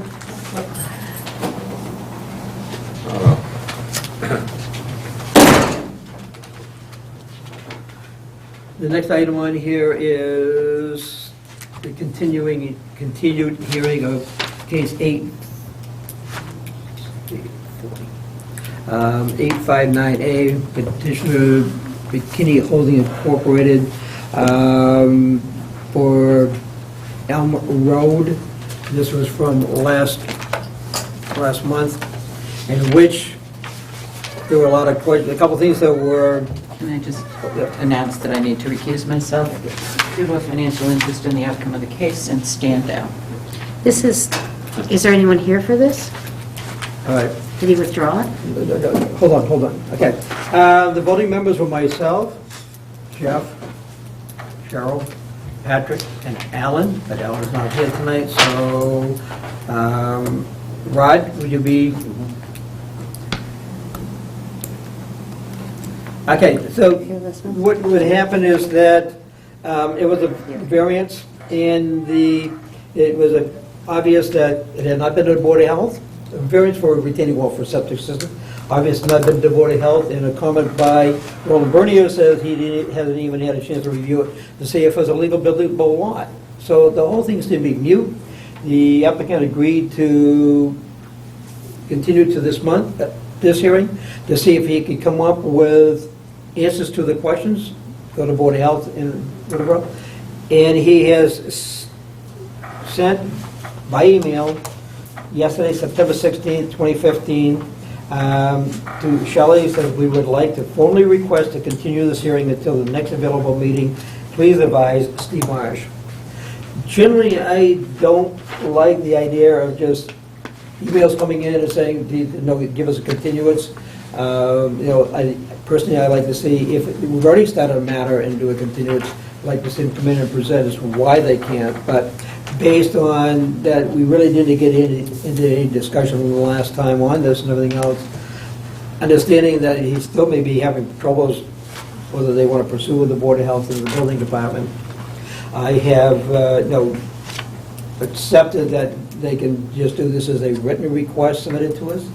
But with the provision that, first of all, I want to put out to the board that I would suggest we allow one more continuance to next month, that either he come forward with all the information necessary to present the case, or to, prior to the hearing, withdraw the petition without prejudice. The reason behind that is, first of all, it's a variance, and there's a 100-day time period. We are going to be within the 100-day time period come the October hearing. We were going to be somewhere in the neighborhood of 80 days. So that still allows us to make a determination if it goes forward in October, and also to time to write a decision and get it filed. So at this point, what is up? The request is to continue the hearing to next month. Bill, in discussing this, I think the proposal was so ridiculous and ill thought out that I would be perfectly comfortable just denying the continuance and denying the permit. I mean, an 8-foot retaining wall, he got into the details, an 8-foot retaining wall, 1 foot off the property line for a septic system. But still, we don't know even that's what it's going to be. And That's what he requested. But the simplest thing is that he doesn't have anything from the planning, Board of Health. He doesn't have anything from the building inspector as it isn't a legal lot. The simplest thing is let him continue and give him a chance to come in with information. If not, to either withdraw, and if does not withdraw, then we could deny it at that point. But if we had I'll to... bow to you on procedures, but I don't want to have there be any chance that this gets past our time limits and gets an automatic approval, because it is such a, in my opinion, such a ridiculous request. First of all, there is no way... You're with me on that? Well, first of all, you know me better, and our administrative assistant, that it is not going to get past the timeline. Okay. And, so that's why, I've even talked to Shelley, I've added the date numbers, she's added the numbers, we are very much aware to where it stands with the exact filing date and what 100 days ends. And that's sometime around the end of October, I believe.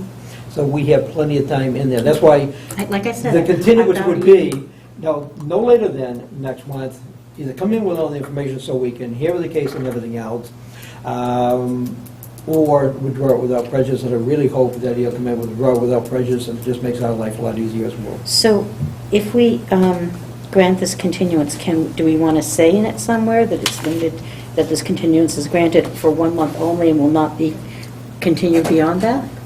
Can we say that way? Shelley's nodding. Legally, no, but I believe it, and I don't know if Shelley, you reached out to Steve Marsh, and no, because I made that clear. I gave him word for word your email. Okay, my email did say that, it went to him, and Okay. not received an objection. So do you want a motion on this? Yes, please. I would make a motion that we grant a continuance on hearing number 859A until what date? October 15th. October 15th. You want to do it at 7:30? No, 7:45. 7:45? And can we put in there somewhere that this is This is it? No, continue to October, what, 15th. 15th, yeah, 15th. And that it will not be continued beyond that date, so we don't have to do this again? No, but we can't, you can put in the motion, continue to that date, with the provisions, That not be continued that beyond? all appropriate and sufficient information be provided so that we can continue with the hearing. Okay. I bow to your wording. Or a request for withdrawal without prejudice. Or he can withdraw with prejudice for all I care. Sorry on that one.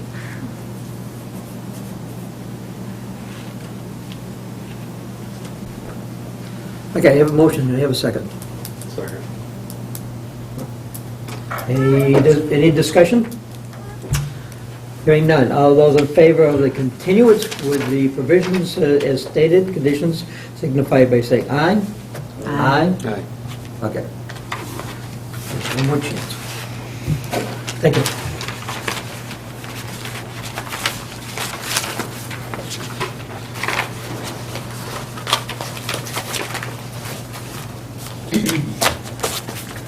Time is 8:45.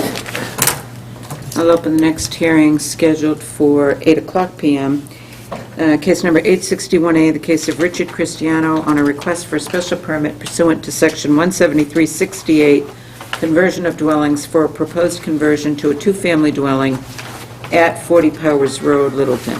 Mr. Cristiano.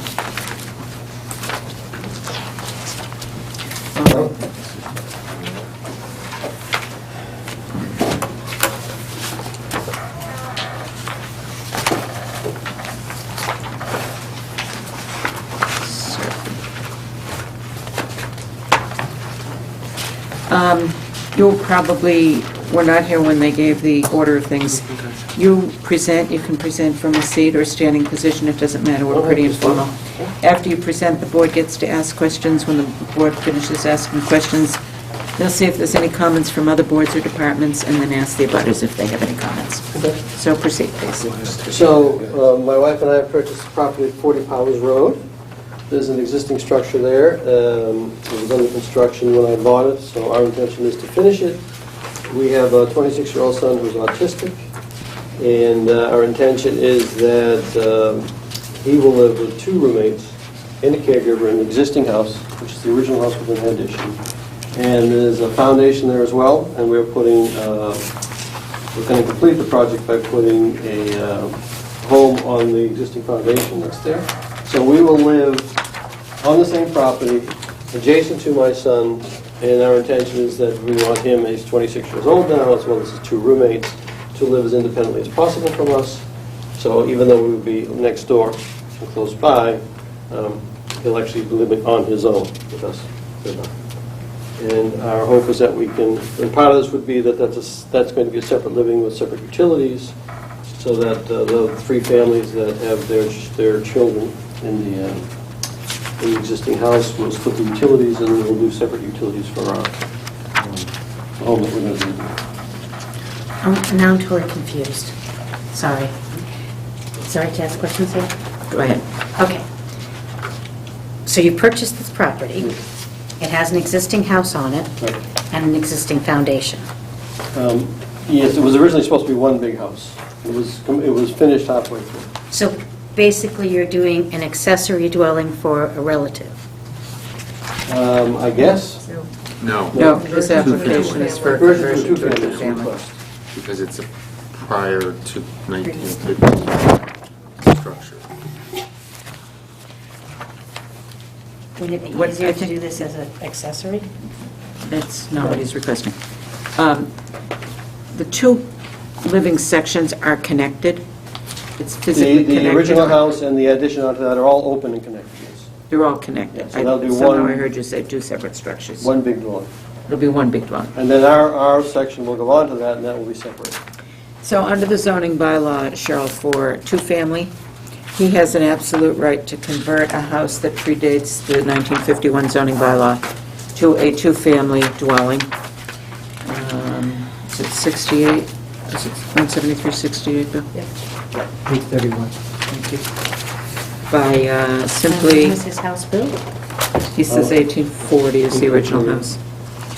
So, the Board of Appeals may grant a special permit for the alteration and conversion of any dwelling located in a residence district into a dwelling designed and intended for occupancy by not more than 2 families, so you can make it a 2-family structure, provided the building or structure was in existence prior to March 5th, 1951, and finding that such building or structure so altered and converted, in the opinion of the Board of Appeals, will be in harmony with and conform to the character and type of residences generally prevalent in the immediate neighborhood. Now, the 2-family dwelling gives him the ability, first of all, he has a right to do it, but it gives him the ability to sell it as a 2-family residential dwelling after the functional dependency no longer exists, which is why he's here on that rather than an accessory It says dwelling. we may grant that if we find that it's in keeping with the neighborhood. That's what you read. It says, provided further that the altered or converted structure is in harmony with and conforms to the character and type of residences. That means he can't put in a. But all of the residences in that neighborhood are single-family. I would be much more comfortable what it doing means. this under accessory, as an accessory for an in-law. But that's not what we require. That's not what's requested, so we can't force him to change it, and accessory dwelling has a lot of limitations. He's got to renew it every 3 years, he's got to furnish the functional dependency. If the living situation with the 4 occupants doesn't work out for this gentleman or for himself, he may need to move them along, and then he's got an expensive alteration that he's got to figure out how to occupy. So he's here for a 2-family conversion. You have a right under that bylaw to that opinion that you have, but not to change him to a different section of the bylaw. I see. Okay? So, board questions? Do you want to read your own statement? After the board questions, please. I'm just generally aware with this project, and there's, the building you bought, it's under construction. Or part of it is under construction. And so the majority, we don't have plans in front of us, but there's a gigantic addition. There's a big addition, right? Like, And then it's bigger than the existing house, it looks like. bigger than the original house. Right. Yes. Right, okay. So this is just a point of information. This is one of those things that's sort of falls within the cracks because, the ability to make it into a 2-family is as a result of new construction.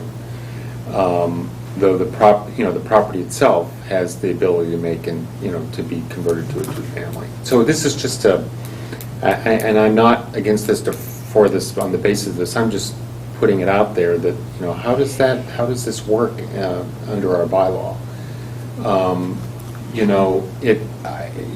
As someone who went through converting my house to a 2-family many, many years ago, one of the questions was, well, what are the exterior changes you're going to make, and this and that and the other thing. I'm less inclined to be concerned about it on this 4-acre site, which has one of its further neighbors as a bed and breakfast. But if it was on a constrained site, I would be very concerned that an existing home was being pumped up to be turned into a 2-family. Where you're adding, I see what you're saying, where you're adding more property than, more volume of house than there was originally. Well, in this case, and it's very attractive, but the addition is much bigger than the original house. The original has a very modest little, farmhouse with a barn. So in keeping with what Cheryl's comment was, and turning this back on your habit before this board, we don't have enough plans in front of us to make this determination tonight. It may be that we need to see the lot size and the house on the lot and the architectural features, because we have to determine if it's in keeping with the character and harmony of the neighborhood. And so maybe on that basis, we need more presented to us. Can I give this to you now, or do you want me to? You can give it to us now. I'm just questioning why it wasn't presented as part of your application package. I wasn't aware of that. He met with Roland several times, and Roland basically just told him to just come in for a request for the conversion. Yeah, I know how to do the appeal, of course, and the deed. And I took this along just as additional information. Yeah, I We just- usually ask for plans. I want to see the plans too, Yeah, because I didn't see that in the, I would have, certainly, I actually have plans with me. Especially, what usually comes before us, I know, I've been already told I can't tell you to change your request, but usually comes before us in situations like this are requests for accessory dwellings, which are much easier to say yes to and easier to move along, because that's exactly what you're doing here. It's for someone, a functional dependency, someone who needs someone, a relationship. It's all the criteria fit, and usually those are very easy to grant and have not as much criteria as what you're proposing. And so we really need plans, and we really need a little bit more. Mr. Cristiano, the filing instructions are pretty clearly stated. Bill and I worked very hard on these, and sometimes I get a little bit worried that maybe our instructions aren't clear, but I'm going back to them, and they're very clearly stated that you need necessary exhibits, and it lists them all out, and one of them is a copy of the recently recorded plan. Then it says meets and bounds of the subject land, and then it says dimensional layout of all buildings, exact dimensions, setbacks, and specifications of any new construction, alterations, additions, or installations. And in this instance, I think because of the specific wording of the bylaw, the character and type of residence you're going to build, because we have to find that it's in harmony. So, having said that, the question is, do your plans enable you to afford a month's delay while you gather the correct information so we can come back next month and do this properly? I don't think there's going to be as much opposition to you if you have it in front of us. I think we're trying to decide something we can't see and touch, and so you're getting a little And pushback. the bylaw specifically allows for alteration, so it's not as if we have to discount this addition. It's part of the whole thing. Correct. So, anyway, but it would be good if we could see exactly how you're going to arrange the conversion. Okay. And for the benefit of any of your neighbors too, who might be curious, what are you going to build there, and who's going to occupy? And you might look at the alternative way of requesting this, Okay. the criteria. In the bylaw, and what Jeffrey just said, it says that you may grant a special permit for alteration and conversion, and down further it says that such building or structure so altered or converted. And now I'm hearing that there's a large addition greater than the other one, so I don't know how it gets considered that a large addition more than doubling the size of the house. Well, this is my question. Alteration or conversion. I mean, And then, along with that, okay, harmony with the neighborhood, to me, that's a separate point, but that, what else is going on in the neighborhood, it's all residential and will stay residential, but my main concern, again, is the alteration and conversion versus major addition. I would just comment to that. We chose in this community not to define alteration or conversion or the change to two-family. Many other communities say you can't do it unless the addition is smaller than the other or a percentage of the other. And we didn't do that. We chose not to do that here, so we could decide on a case-by-case we could decide on a basis. case-by-case basis. But what Cheryl is saying is also relevant, and that is, should the board find that your proposal for this massive addition doesn't really fit within the character and harmony of the neighborhood, Cheryl is suggesting to you that we have a bylaw that allows for accessory dwelling use. And when you come back next month, you might want to ask Shelley to help you amend your application to include that accessory dwelling special permit in the alternative. I do not believe you'd need to re-advertise, because this was already advertised as a conversion of building on a special permit. And so I don't think we'd need to re-advertise. It wouldn't cost you anything. But that way, if the board is not inclined to give you the relief you're requesting, we could at least get through the accessory dwelling bylaw and its ramifications, and maybe give you that so that your son's housing can be accomplished. On the accessory bylaw, we have allowed additions bigger than the original house. We have allowed situations, there's one on King Street, which we have allowed this situation before under the accessory bylaw. And the basic thing, the accessory bylaw is it have to be related to you, there has to be a reason for it. So, hopefully my reasoning that I explained is and it all fits beautifully. And So does you the may size... want to look at that. Does the size, with the size, I mean, it's 4 acres, would that play into it? Yes, it does. Yes, it will. Absolutely. Because it gives you Yeah. more privacy. Because our concern is precedent, and if someone with a much smaller property did a massive addition and then converted it to a two-family, that would not be a goal of what we want to do. No, I appreciate it. For example, on the situation which I referenced on King Street, where we allowed a very large addition for an accessory dwelling, it was not detrimental. There was plenty of space around it to the neighbors. The neighbors were comfortable with the distance, it was not in anyone's face, so to speak, where it was located. And it sounds like you won't be too, and it just, No, actually, you can barely see it from the road. Yeah. You really Yeah, have it's to set look. back over 120 Yeah. feet, and then the houses and the road is 120 feet. No, it all makes perfect sense to me. I want to work with you guys on this. Can I go back to your statement when you started? Two things. You said the addition is going to be for the 4 gentlemen and that the smaller house is for you and your wife? Is that what I heard you say? So there's the original house with an addition already on it. So I refer to that as the existing house, and that's all open together. So it's one dwelling. And then there is an existing foundation, and we'll be building on that, so that will be the house for my wife and I. So accessory dwelling may serve you not as well, but well, just because as long as your son has the functional dependency, you'd be able to use it as it exists. As you age, you may be the people with the functional dependency, and you could rent it out to someone else whose presence is important for you and your wife to continue to remain in your home.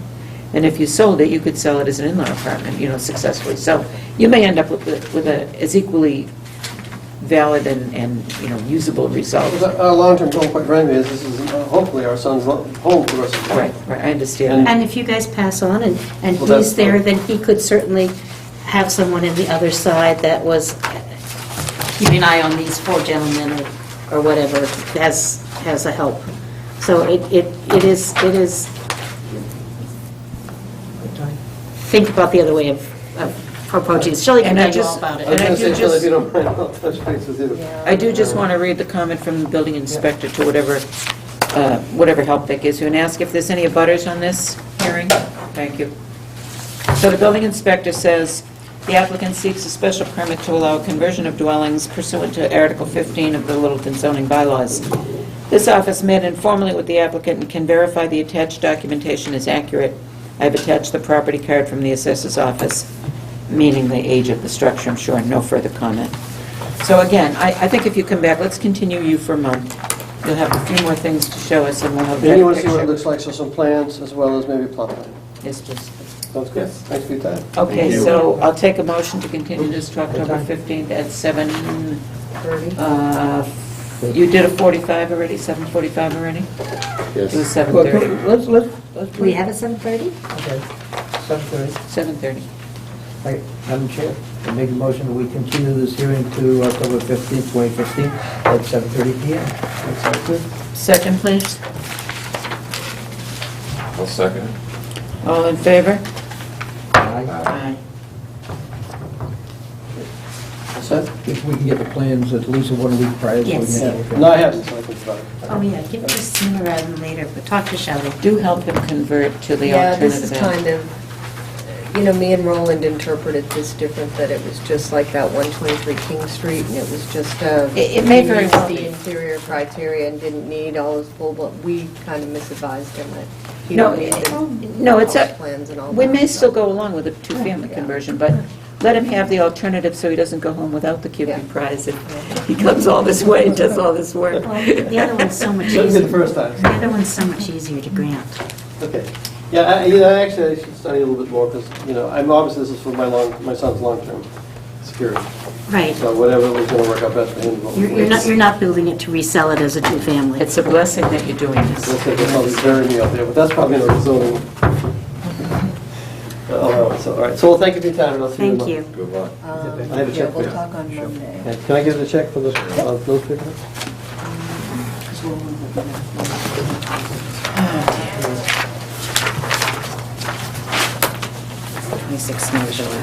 It's 9:05. I'd like to open the next hearing of case number 810. Thank you.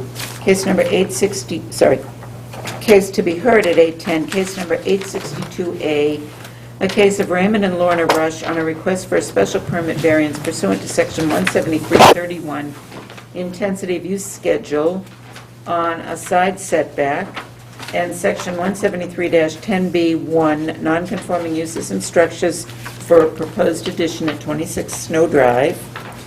And I will just make an announcement that I've known Lorna Rush a number of years and done business with her in the past, but I have never done any business that has anything to do with the outcome of this matter. So if anyone objects to my sitting, let me know, otherwise we'll go forward. I need to say the same thing. I've certainly done business with Lorna Rush in real estate. I have no financial interest in this property at all. But she and I have co-broked over the years, haven't we? Yep. Do I need to step down? I have no objection. Not on this property. Not on this property and not, but you know what? There's plenty of alternatives here, so I'm going to step down. Just so there isn't any question at all. Who have you appointed for alternates tonight when I step down? Is it I think Mark. Patrick, you have to scooch in and let me by. which one did you appoint? Thank you, dear. First one. Yeah. That's on the Strathmore one? Are we drinking afterwards? The Yeah, 80 King Street? No. No.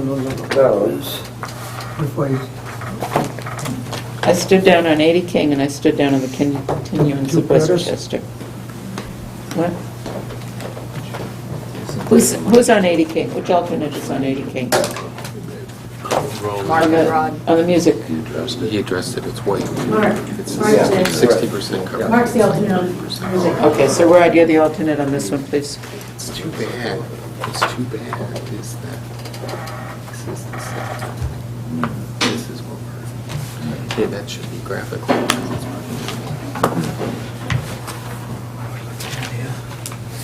Okay, so you heard the presentation order and how you do things. Come on up and start. Okay, you want me to stand up or? No, you can do it right from now Okay. on. I had submitted to 14 copies of the project that we're working on, so does everybody have that? Yep. Okay. My husband and I have lived at 26 Snow Drive for 43 years. Our children are in the area and we want to stay in Littleton. We like Littleton. Oh, that's good, you have that on a picture. Okay. We hired an architect to design us a way to add a bedroom, not add the bedroom, we're going to take an old bedroom, but we want to make it bigger. So we could have wider doorways, step-in shower, we could have all of those things so that we can age in place. We could have gone up, but that requires stairs. We want to stay all on one level. We are on one level now in a ranch, and we want to stay that way. But the northeast corner of the project, northwest corner, yes, northwest corner, or is it northeast? I don't know, whatever it is, northeast. Oh, it's northwest. Yeah, so that is a little bit closer to the sideline because the sideline is slanted. And so we have a little bit, it's a little bit close on one corner. We had to, according to what the architect said, we had to design it so the roof lines would be okay. And so that's where we're a foot and a couple inches short on the side setback for that area.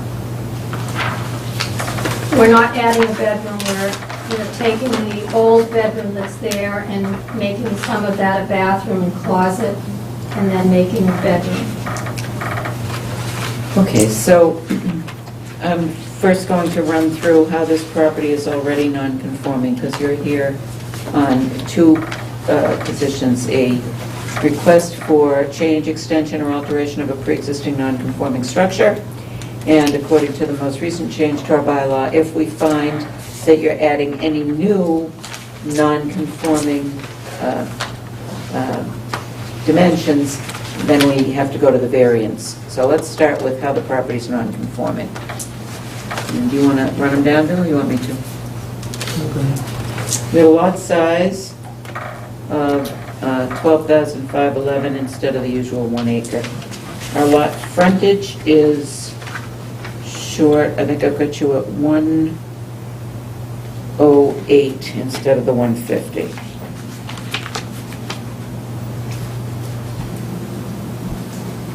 The front setback is fine. Your west side setback is fine. Your right side setbacks are fine before the addition. You have a garage encroachment in the rear, to the rear and side. We got a variance for that. Garage has a variance. Okay, so it's conforming. So that's conforming, so that's not non-conforming. And you have a shed that looks like it's violating, but is that shed on, is movable? Is that shed movable? It's not on a foundation, so I don't think we have to call that one out. I think that does it. It's not a legal structure anyway. Yeah, so that does it. And now what you're proposing to do is add an addition. It won't come closer to the front. It won't violate the rear setback, but it will add a new dimensional variation on the side setback, and for that we need a variance. And I think you've described to this board what you consider to be your hardship, that you want to age in place, that you need one-story living, and that because of the way that line angles in, you're a little unique in the neighborhood. And I think that covers how the property is unique, what your hardship is. Did I miss anything? So I'd like to ask if... What was that again? What? I really lost a little bit because I was thinking slower than you were talking. Sorry. I think that they've established their criterion for a variance by stating that they have a hardship in that they want to remain in the home, but they need to expand to one-story age-in-place living, which requires a little wider doorway and a larger room. The property is unique in that that side line angles to the rear, if it were a straighter line, and that they need the extra dimensional variance to match roof lines on the proposed addition. They've got a septic tank in the rear, so they can't really go much more in the rear. And they're replacing a bedroom that's in place already, so I don't think they want to put the bedroom in a different side of the house. That would be off the kitchen. So those are their requests for a variance. Another question is, board have any questions? I'd just like to point out that the actual amount of square foot, if John had put the setback line on this drawing, we have a very small pie-shaped or trapezoidal portion of the structure that encroaches in the setback, and I estimate it's like probably less than 3 square feet or maybe 4 square feet. That's just a comment. That's good to know, thank you. And it is northeast corner. I've gone back and forth, it's northeast. That's where sun rises and Yeah. sets in the west. Okay. So, we have building inspector comment. Go ahead. Okay. According to the listing here, two things, the variance from the intensity of use side and section of 173B110. No, how does 17310B1 non-conforming use and structures play into this? Or is that just a... Well, she's got a pre-existing nonconformity in the lot. So we're changing a pre-existing non-conforming structure, currently non-conforming. But we're creating a new non-conformity. Yeah, but So what that's a isn't, variance. yeah, but what isn't violating is changing the existing, so. No, once we add the variance to it, then it takes up the other. I don't disagree with you. She asked for both just to be on the safe side in the application. Well, no, because the application doesn't say that. It just says variance. Does not say anything about a special permit. So I think we ought to just disregard the special permit non-conforming. And even in the request, it just says variance item 2 and variance item 3. Well, who put in the special permit part then? I don't know who put that in. We didn't ask for that. We just asked for the So, variance. that Oh, was it's on confusing me a little It's bit. on the agenda. Yeah, so I think we ought to... All right. That's on all of them. Yeah. I just put. That's fine. That's standard on Is there a comment the right basis. That's fine, and I would not ask you to change your pattern, because as I said, if we need both, it's nice to have both. So we can change it from the floor here. Okay, because, yeah, Roland's comments and everything else is 6 special permit allowed conversion of a dwelling. Yeah, I'll defer to that. I don't think that's converted, well, oh, no, sorry, well, 26 Snow Drive. 6 the variance. Yep. Allow reduced lot setback, yes. All the other, so I think they're just strictly, Okay. No problem. all right, just like we can have something. All right, so So it goes, board members, we're going to review this as a variance. Building inspector's comments. The applicant seeks a variance to allow reduced lot setback for a proposed addition pursuant to 173-6B2 of the Littleton zoning bylaws. This office does not recall meeting with the applicant to discuss this matter. After reading the application material, I offer the following. Lot size is 12,511 square feet. Intensity view schedule allows 60% lot coverage to include buildings plus paving, with a maximum lot coverage not exceeding 7,506 square feet. The existing coverage is approximately 3,666 square feet. The proposed structure would increase the total coverage to approximately 4,106 square feet, still within the 7,506. Permits have been secured for all construction on-site except the shed as noted in the abutter's email.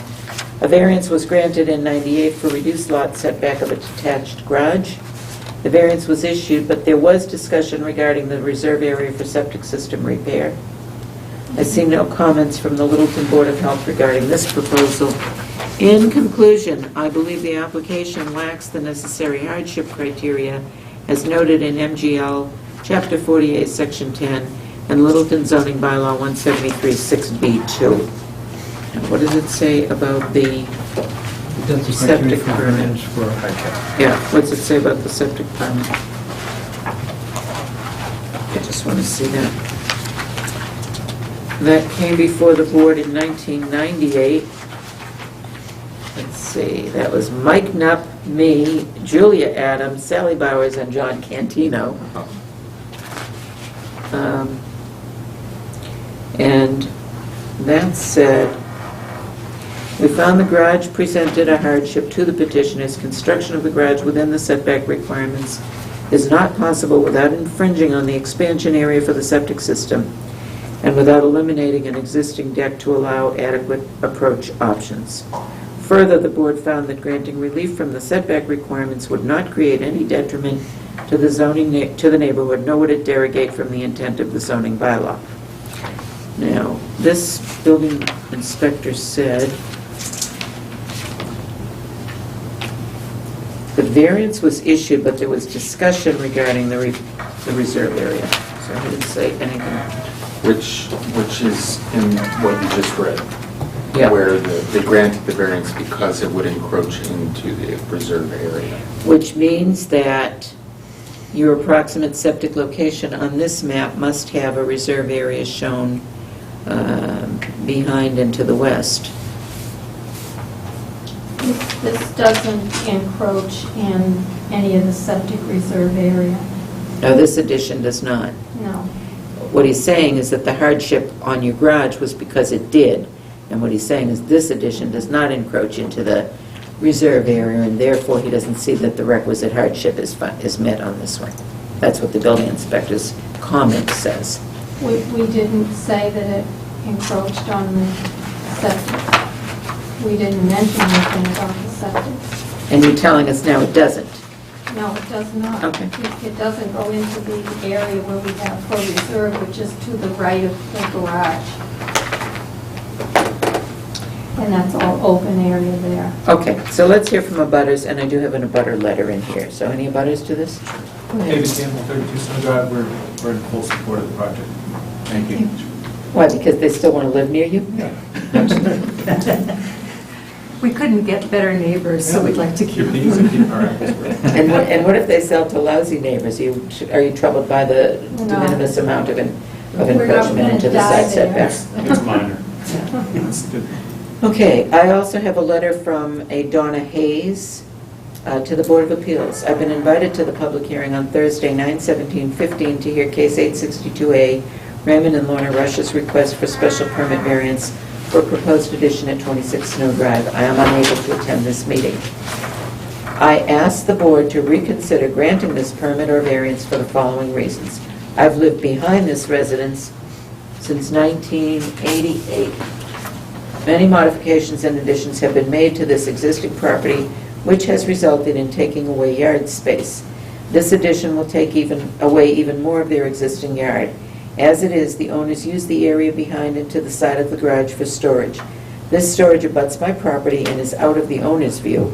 In the colder months, deck and patio furniture are added to the existing storage area and then covered with a tarp.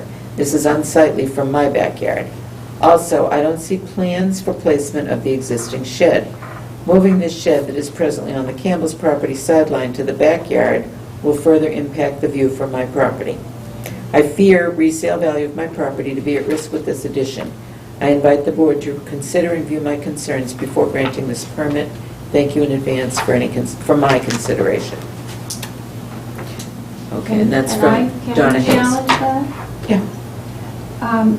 There is nothing for her to view behind our garage. We have a 5-foot stockade fence, and she has a tall hedge that's even higher than that. So, and there isn't a lot of stuff back there behind the garage. Her garage is on the other side, so I don't know why she would be concerned with our yard. You can ask with David and Teresa what our yard looks like. Looks like a Scott ad for the Scott Lawns ad. That's what our yard looks like. She possibly talking about David and Teresa's backyard. No, I'm just kidding. What are the plans for the shed, and what condition is the shed in? The shed is in good Got two condition. American flags, one on each end. And what's your plan for the shed? We want to move the shed, but I don't know what would be, gee, we should have brought a picture of it. It's very nice looking. Where would you move the shed to? I don't know, where would we move the shed? Up back in the other corner, perhaps. We have a tree there. It would look nice next to the tree. It's all been painted. We have flowers in the flower box on the shed. It's not an eyesore. Board members, go ahead. Let me ask a kind of straightforward question. You know, that as the proposed addition gets you to 13.7 feet from the property line, the zoning bylaw says 15. Only on that corner. Right, it says 15. So you're requesting variance to go 1.3 feet, with 1 foot 4 inches. Looking at the addition on here,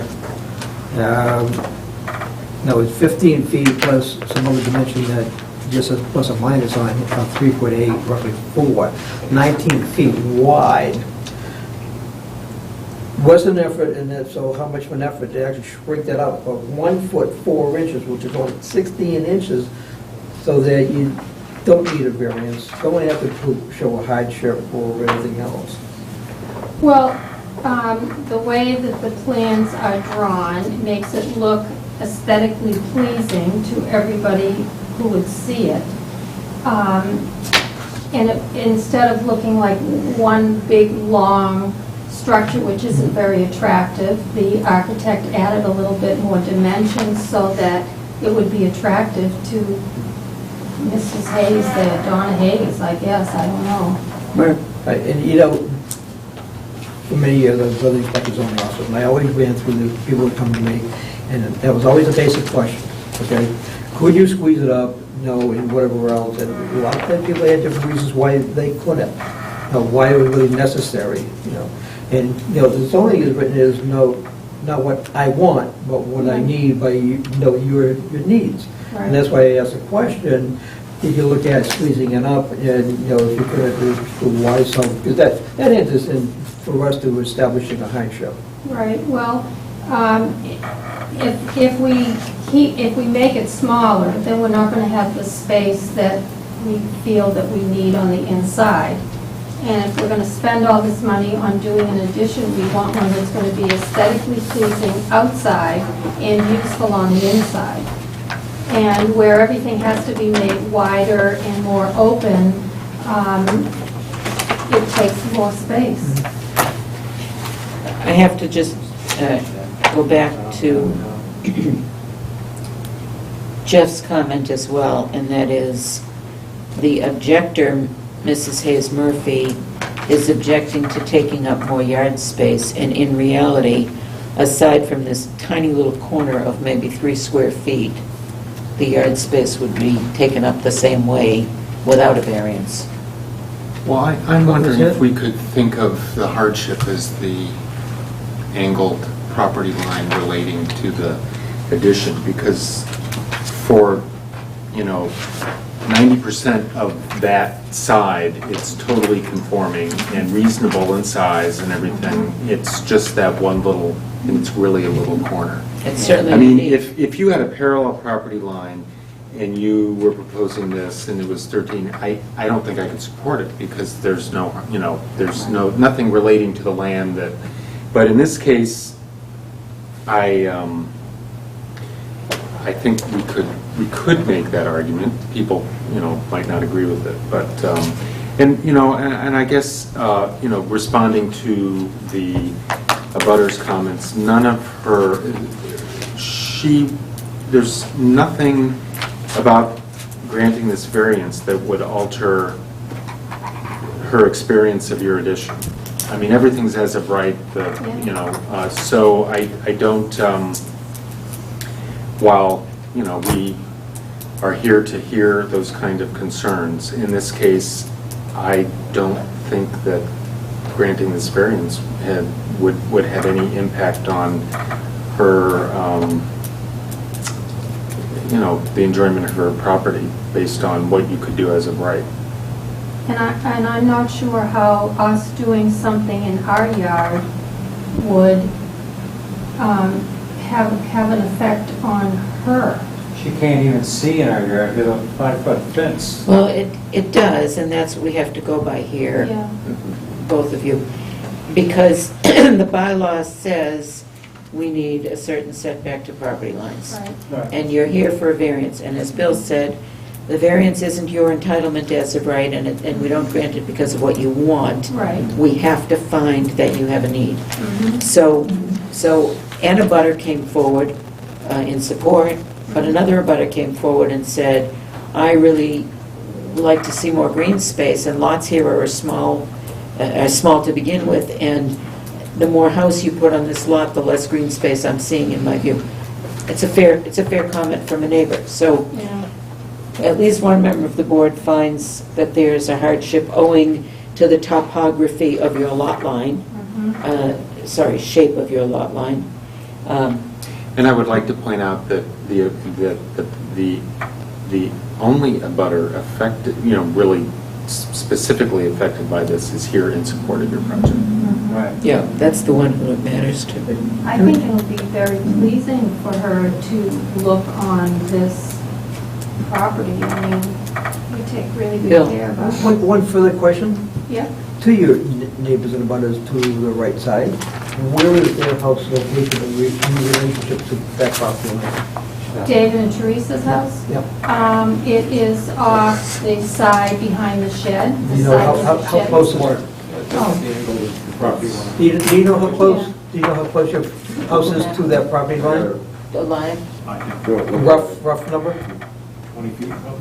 25 Again, because, All of this side. We have a pre-existing non-conforming site. I think everybody in there has a Keep some character with the name. Everybody's done. because I've always asked this, it is a very valid question, because 15-foot sidelines are set up because the building code says no two buildings closer than 30 feet, otherwise you do fire protection, whatever else. Zoning says, okay, 30 divided by 2, 15, 15. So if one abutter gets closer to the property line than 15 feet, it affects the other abutter whose house may be. That's why I was saying that, is your house right on that 15-foot mark, or is it 50 feet away? Do you think you have a 15-foot setback, Teresa or Dave? In general, there's probably one corner of our sunroom that's less than. It's interesting because it doesn't look But at, the corner of the addition that we need, that is too close, your house isn't even there. no, Yeah, it's exactly. not setback, Yeah, yeah, that it's is offset, right. yeah, I can see that. Okay. That's setback. It's something that road building inspectors generally would take a look at, because, again, the building code says if it's closer than 30 feet, you gotta do fire separation, fire protection, whatever else, but anyway, okay. It Well, looks it- like on the here- Campbell house is about, the rear of the Campbell house is about here. It's right here, Right. And so behind the shed. it's not gonna be So near the. there's no house Yeah. up here Yeah. where this is. Okay. Okay. Questions or comments? I'm having a hard time being concerned about it. Okay, I'll take a motion to close the hearing. Motion to close. Second? Second. You're Mr. Second tonight. I know, this is Gotta my get last gotta one. get all My the last second. seconds when you go home. When does the pool have? Tomorrow. Get time to write a couple of decisions. Oh, yeah, sure, yeah. You might have to wait a while. All those in favor? Aye. Opposed? None. Okay. I'll take a motion. I move we grant a variance to the applicant under section 173-31 intensity of use schedule, side setback, in section 173-10B, subsection 1. No, scratch that. Okay, so we're not doing that. Just the Okay. variance. For proposed addition as delineated on a site plan dated August 24th, 2015, and delineated in a set of architectural plans dated April 30th, 2015, to allow a side setback, should we say no more than 13.5? No or closer than. no closer than, but she'll give them a little bit, no closer than 13.5 feet from the, what corner did we determine this was? Northeastern, Northeast. at the northeast corner of the addition. Did we cover it? You want to go 13.5 or? Yeah, 13.5. For 26 Snow Drive? At Yeah, you said that. 26 Snow Drive. Second? Second. All in favor? Congratulations. Thank you. I drove by your house today, it is really great looking. How did you keep the grass going? That's baby. It's all burnt up. Thank you. Thank you very much. Just before I leave for this deliberation, I just want to go over a couple things. We do have minutes, I don't want everyone to fly out of here. On 40 Powers Road, that got continued. Yes. Pass that down, please. Who's going to write this last one? On 15 Littleton Road, I'm writing that, that's the sign. Did I say I'm writing that one? Sherry has the sign. Bill has... 46 King Street, right? I'm going to take the, this one because I'm writing last week's decision, so it'll just be a matter of changing some Okay. words to get this one done too, but So- I need from you who And- moved it and who seconded it, on Strathmeyer, I mean. Then, On then- King's, on 80 King is the one I'm saying all right. So will somebody else take 26 Snow? 80 King? I'll do Yeah, 20 after you decided, I'm I'll going to do take and write it. 26 Snow. Because I'm writing last month's decision on that one, so I'll have all the words in the computer. All right? You'll do 26 Snow? Okay, so pass that to Jeff. Just a question on the 26 Snow. What if the building inspector in the process of construction goes and finds that the two houses are within 30 feet of each other? And they raise the question, what do you do for fire people? Because I'm looking at the drawing, and that next door neighbor's house doesn't even look 15. It's not a big deal for structures Okay. this size. I mean, if you had apartment buildings. Yeah. Or they go back and they would just modify it a little bit. Yeah, I was just wondering, because they're gonna go forward and build, and then I'd hate, okay. That's come out of yours. No? No, that's the half of the 700. Murphy's Road to right. Oh, we gotta do the minor code. That's when I got it up to 700. Oh, yeah, I saw that. That's I told him that. Okay. Oh, are we going to finish 80 King Street? Yes, we Oh, good. Okay. 80 King Street. Can I propose a motion? Or we didn't get to that point yet? Do you need any discussion?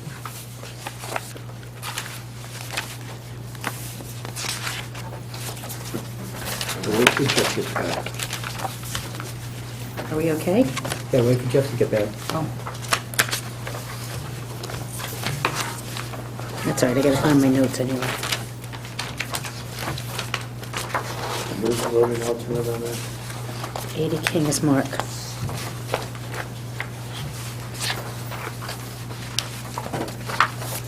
You had a comment about no paid, no tickets Yeah, well, available to the somebody- public for money. Somebody's concerned about heavy metal band. I don't know if that's- So you want no tickets. I'm just throwing it out. I don't care one way or the other. Really. And if I throw it out, Sold to the general public. Yeah, something. I mean, if anybody has a concern about it. I mean, they can sell it to their students if they want, but no tickets sold to the general public.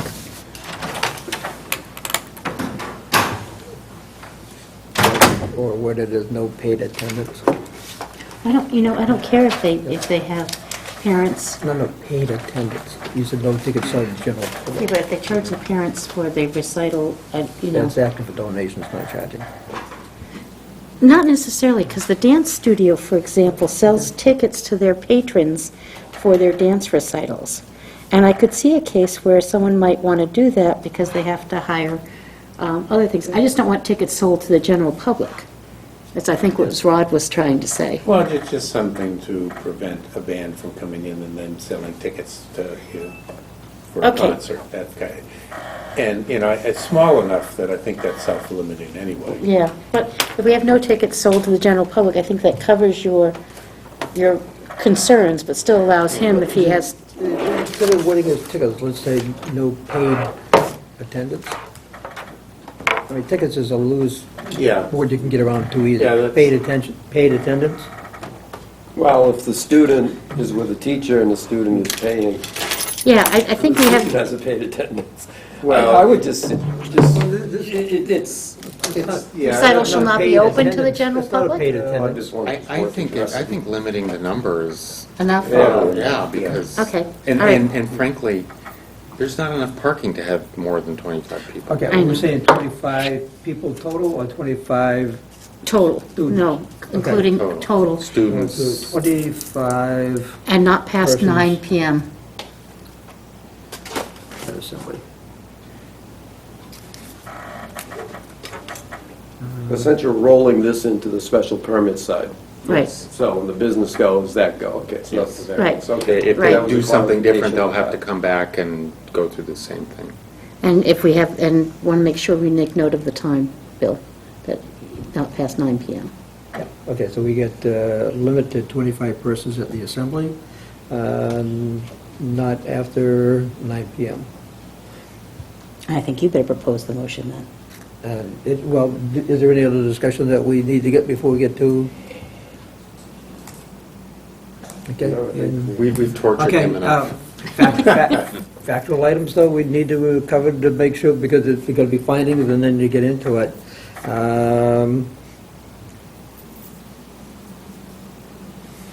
Not more detrimental? How do we, though, do facts on that? We already discussed that as the Yeah, I know fact we that did, we had but the we road gotta- of the noise of the street, the church across the street, And the music school. And the music school down the and street. high school and. and the high school. Church.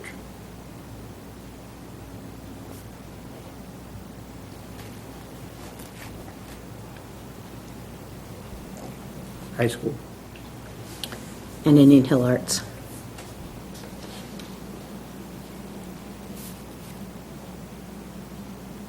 Anything else?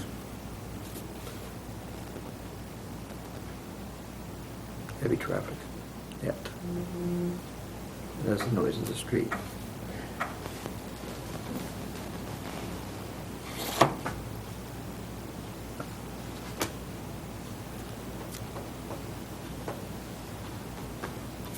All right. It's more fun when you're drinking wine, isn't it? Yes. Okay. I'll just take one quick look.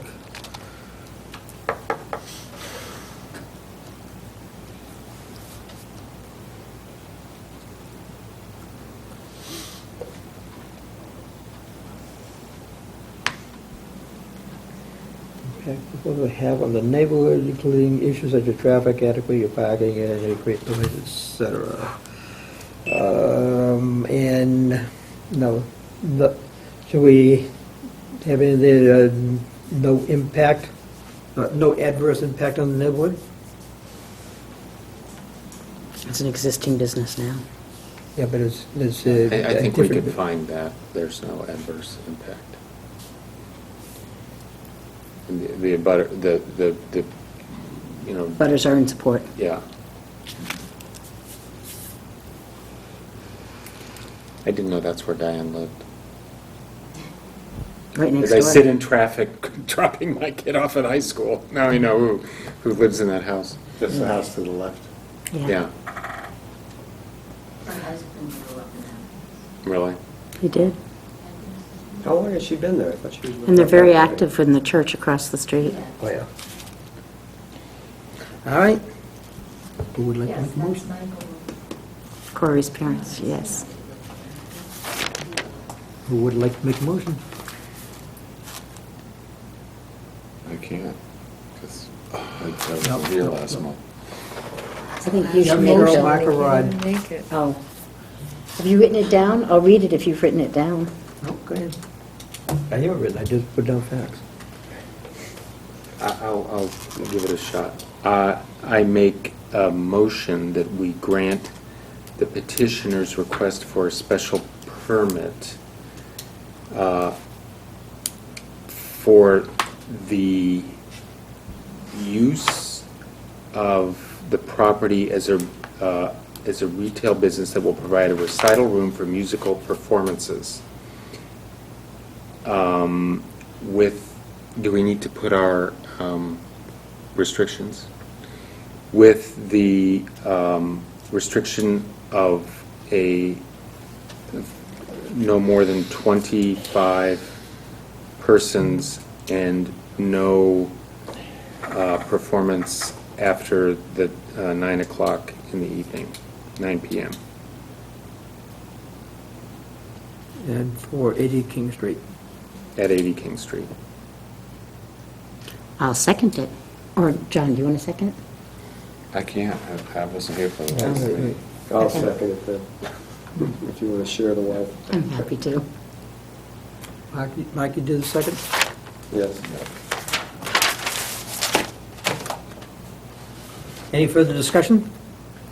Hearing none. All those in favor signify by saying aye. Aye. Aye. I got a 5-0. It is granted. Thank you for your... You're frowning. Are you- Details and your information and your cooperation. And good luck. Yeah, good luck. Thank you. On to the planning board now. Yeah. Bill? Pardon? No? Oh, sure, he's going to do it, okay. Like, no? You got it. Oh, it is in the conditions. Okay. You got it. Thank you. Any questions? Curtis is Bill. Yeah, okay. All right, I've been going back on the agenda. We had elections scheduled for tonight, but I've been asked to postpone them at least 1 month. One of the reasons being that John Cantino is experiencing his last meeting, and I can't help but cry. So we have to get the selectmen's assistants to appoint one of the alternates up. And remind me, because I've forgotten, Rod and Mark were appointed about the same time. Who's got the seniority? I defer to Rod. I think I beat him by a week or two. You beat him by a week? I think Jeff, me, and Mark, we all, sort of been right. So I think we have to get the selectmen to formally make you, or the next person, a member of, so that we have enough of a pool to draw from in selecting the officers at the next election, okay? And then I'd like to do another set of minutes. Two Curtis Street, we granted that, right? No? Two Curtis Street, yep. Yep. You think in May?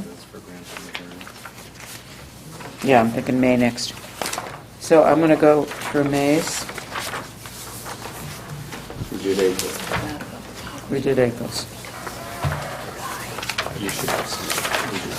Bear with me till I find it, because I did it. Where did I put it?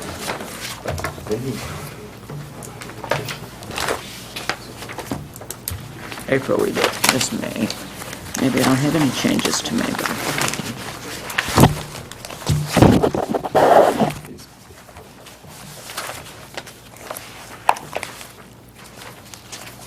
What date are we looking at? May. May.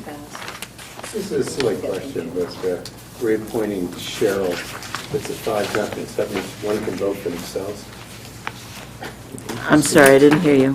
The reappointing Cheryl is a 5-0 vote. That implies she voted for herself. That's an okay thing to do. Oh, on the minutes? Vote for yourself. Yeah. Did I As vote for opposed to myself? saying 4 for nothing, 4-0. Unless did we select an alternate to make that vote? I don't- Are you in May? Yeah. May. Yeah. Looks like this. I know what, no, I See found one, I'm having trouble finding the one I wrote on, but I'll just do it again. It doesn't matter. Well, I don't mind if you change that to a 4-0, I mean 4.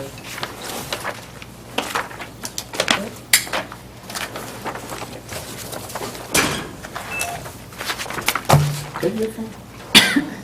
Yeah, mine's, no, it's not mine. Oh, May 21, okay.